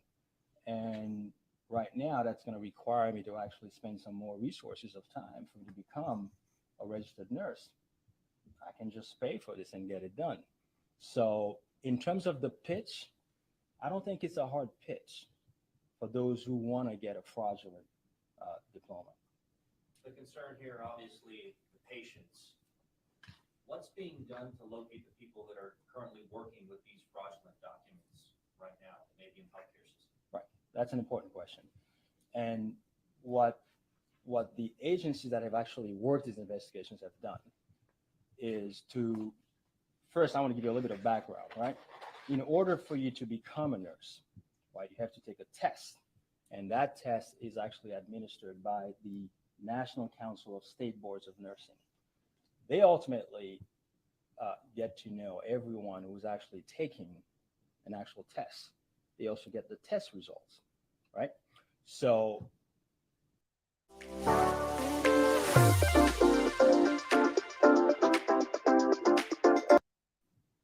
what we do know is the people who actually went to school and didn't go to school, who got those fraudulent diplomas, we know who they are. Those names have been referred to the National Council of State Boards of Nursing. And at that point, though, there is an apparatus that's going to follow up on that. From our perspective on the federal side, whether that be the FBI and HHS, there are limitations to what we can do, right? Certainly, folks, once we uncover the crime, we investigate it, and we bring it to the surface now. There are other parts, there are other chains in the link that have to do their part, right? If there was a message that you had for those patients out there that may be concerned for their safety, what would you tell them? Well, what I would tell them is, well, first of all, it is a legitimate concern, right? The notion that to be concerned about the fact that when you go to the hospital, whether that be yourself, your child, your parents, I would imagine most of us here have been ailing parents and elderly parents that they have to deal with, that they take to the hospital, to the doctor on a fairly regular basis. And it is quite natural to be concerned about whether or not when that person gets to the hospital, right, the person who's taking care of them, let's face it, the doctors do not spend as much time as the nurses do. So I understand folks would naturally feel really concerned about that. But what we can tell you, though, is from the investigations that we have done, we have not found that any harm has resulted from sort of the diplomas that were issued to those in that fraudulent matter, right? So, you know, I'm not in the business of speaking absolutely and giving certain assurances that I may not have, but from what we have and the information we have now, we have not had any sort of reported harm. But it is of concern when you think about it, when you have nurses who were supposed to know what they're doing, and you find out that they may not be qualified. And by the way, we know that there are times when folks go to the hospital, they go to these places, you find out a nurse is unable to find the right vein or something like that, and you sort of wonder to yourself, you know, how in the world that the nurse cannot find the right vein to draw the blood or some other fairly basic stuff, right? So, did any of these schools have any classrooms, textbooks, instructors, and did any of these quote unquote students actually do any class time, or did they avoid it altogether? so it's my understanding that those schools were operating as schools at some point, right? But the actual state licensing, entity, you have to have a certain passing rate in order to maintain your accreditation. Those schools were notoriously having very, very low passage rates. So at some point, the state licensing says, guess what? You guys need to stop. You can no longer engage in the business of educating nurses. So what they followed up with is, okay, we're going to continue to actually, so what we're going to do now, to the extent we cannot provide legitimate diplomas, we're going to provide fraudulent diplomas, right? So you had people, for instance, some of these outfits were supposed to have stopped in 2018, right? So someone who needed a diploma in 2020, they would backdate the diploma to the time when the state licensing board would have told them, you may no longer continue to provide education, right? So the investigators from HHS and FBI were able to see, well, if this person's getting a diploma in 2020, right, with a check that was issued in 2020, backdated 2018, clearly there was some improprieties there. Is there a common thread between the three entities since they're so close in location? Hey, let's go get lunch. What's wrong? Man, it's tax season and I don't know what to do. Well, the common thread, to be more specific, what would you be looking two for? in Broward, one in West Palm. They're all doing the same thing. It doesn't seem that there's any in Miami, but is there a common thread person or somehow they're all connected? Well, I mean, the obvious thread is this is South Florida, to the extent. Is there like a person that they're connected with that you somehow started looking at all these very closely? You know, the thread I would say is a couple of things. One is obviously fraudsters tend to sort of hang out with each other. So these individuals have relationships within each other. The thread I would say is between schools and recruiters. The recruiters obviously have relationships with the schools and the school owners. The other thread that maybe is those things happen in certain communities, right? So in that regard, there are certain demographics that these schools tend to basically go after by virtue of the fact of who they are. It's like when you have a Ponzi scheme, right? Those are affinity crimes, right? So if you have a Cuban American who may have committed a Ponzi, you will find that there are people that he knows or she knows. So in this particular case, we have a couple of the schools. They are owned by Haitian Americans. I imagine in that sense, then there are some nurses, within that demographic. There are many nurses within that demographic that would have gotten their nursing degrees from there. But keep in mind though is there's another angle to this though, right? So you have the nurses that were getting their diplomas, their fake diplomas down here, but you also had the recruiters who went out of state, were recruiting people from out of state who wanted fraudulent diplomas in those places in New Jersey, New York, in Texas, and in Delaware. So that would, tell you the thread there. The thread is we're fraudsters. There's an opportunity to make money. in this particular case, we're talking about really tens and tens of millions of dollars across the schools. That speaks for itself. I have a question about the statistics. It indicated there were about 7,600 students who received these fake diplomas and paid an average of about $15,000. Of the 7,600, 30% actually passed the exam. Right. So 2/3 of those 7,600 possibly sat for the exam and didn't pass it. 1/3 sat for the exam and passed it. And I was just wondering, with the lack of training that you've described in the court documents and today, how did these 30% pass the exam? Were they former nurses, say, in the Haitian American community here in South Florida? Yeah. Were they part of, a group of other ethnic groups, say, in Texas?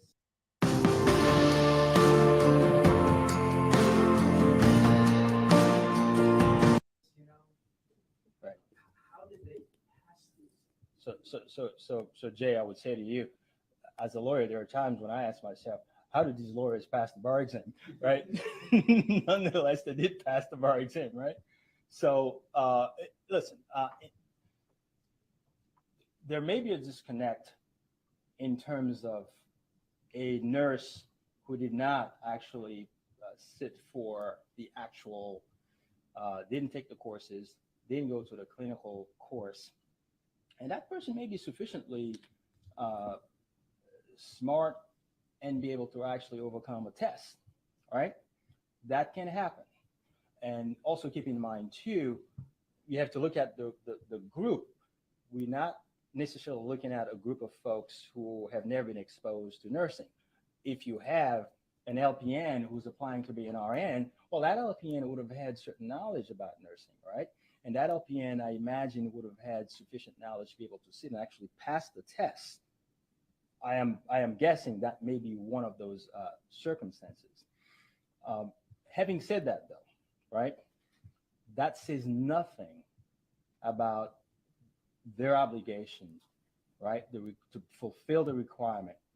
Whether or not you pass the licensing test, that to me, that's besides the point. There's a reason why you have a licensing requirement. There's a reason why you actually have to take those courses. There's a reason why you actually have to go through and actually have the actual clinical part of it, so you actually have experience actually treating people, right? Neither you or I want to be sort of the guinea pig for that nurse who hasn't done that, right? So to me, if you pass the test, right, but you hadn't done those things, that's no redemption in any way whatsoever. But I appreciate and understand your question. Was there an element of coaching on the part of the school's instructors? I remember in prior complaints, there had been in indictments involving 3 or 4 others, there had been references to coaching. So that also present here? So the recruiters, part of their pitch, it's also, we're going to help you with the actual test, right? In that sense, there may have been some of that, right?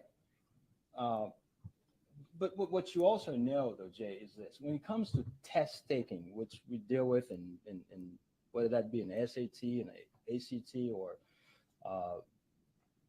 whatever, the LSAT, right, or the bar exams, people can be coached in all kinds of ways to pass exams. And that says nothing about your ability and your qualification to do all sorts of things, right? And I always say that, and I say that jokingly, Jay, but there's a whole bunch of folks who pass the bar exam who have no business being lawyers, right? So in that particular case, one may say, well, there's folks who pass the licensing requirements who have no business being nurses.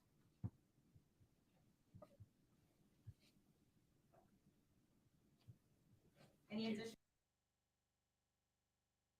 The Breakfast Club, bitch. All right, Charlie, please tell me, why was I your donkey of the day?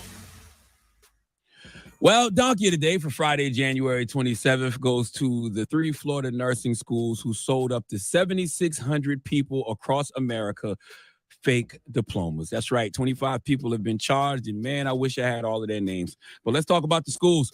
Palm Beach School of Nursing. Siena College, and Sacred Heart International Institute are all accused by the Justice Department of selling 7,600 diplomas and transcripts to people seeking licenses and jobs as registered practical and vocational nurses. As much as y'all complain about them people, and by them people, I mean the DOJ and the FBI, y'all sure make it easy for the house that J. Edgar Hoover built to get on y'all ass. Now, I know I told y'all I didn't want to think much this morning,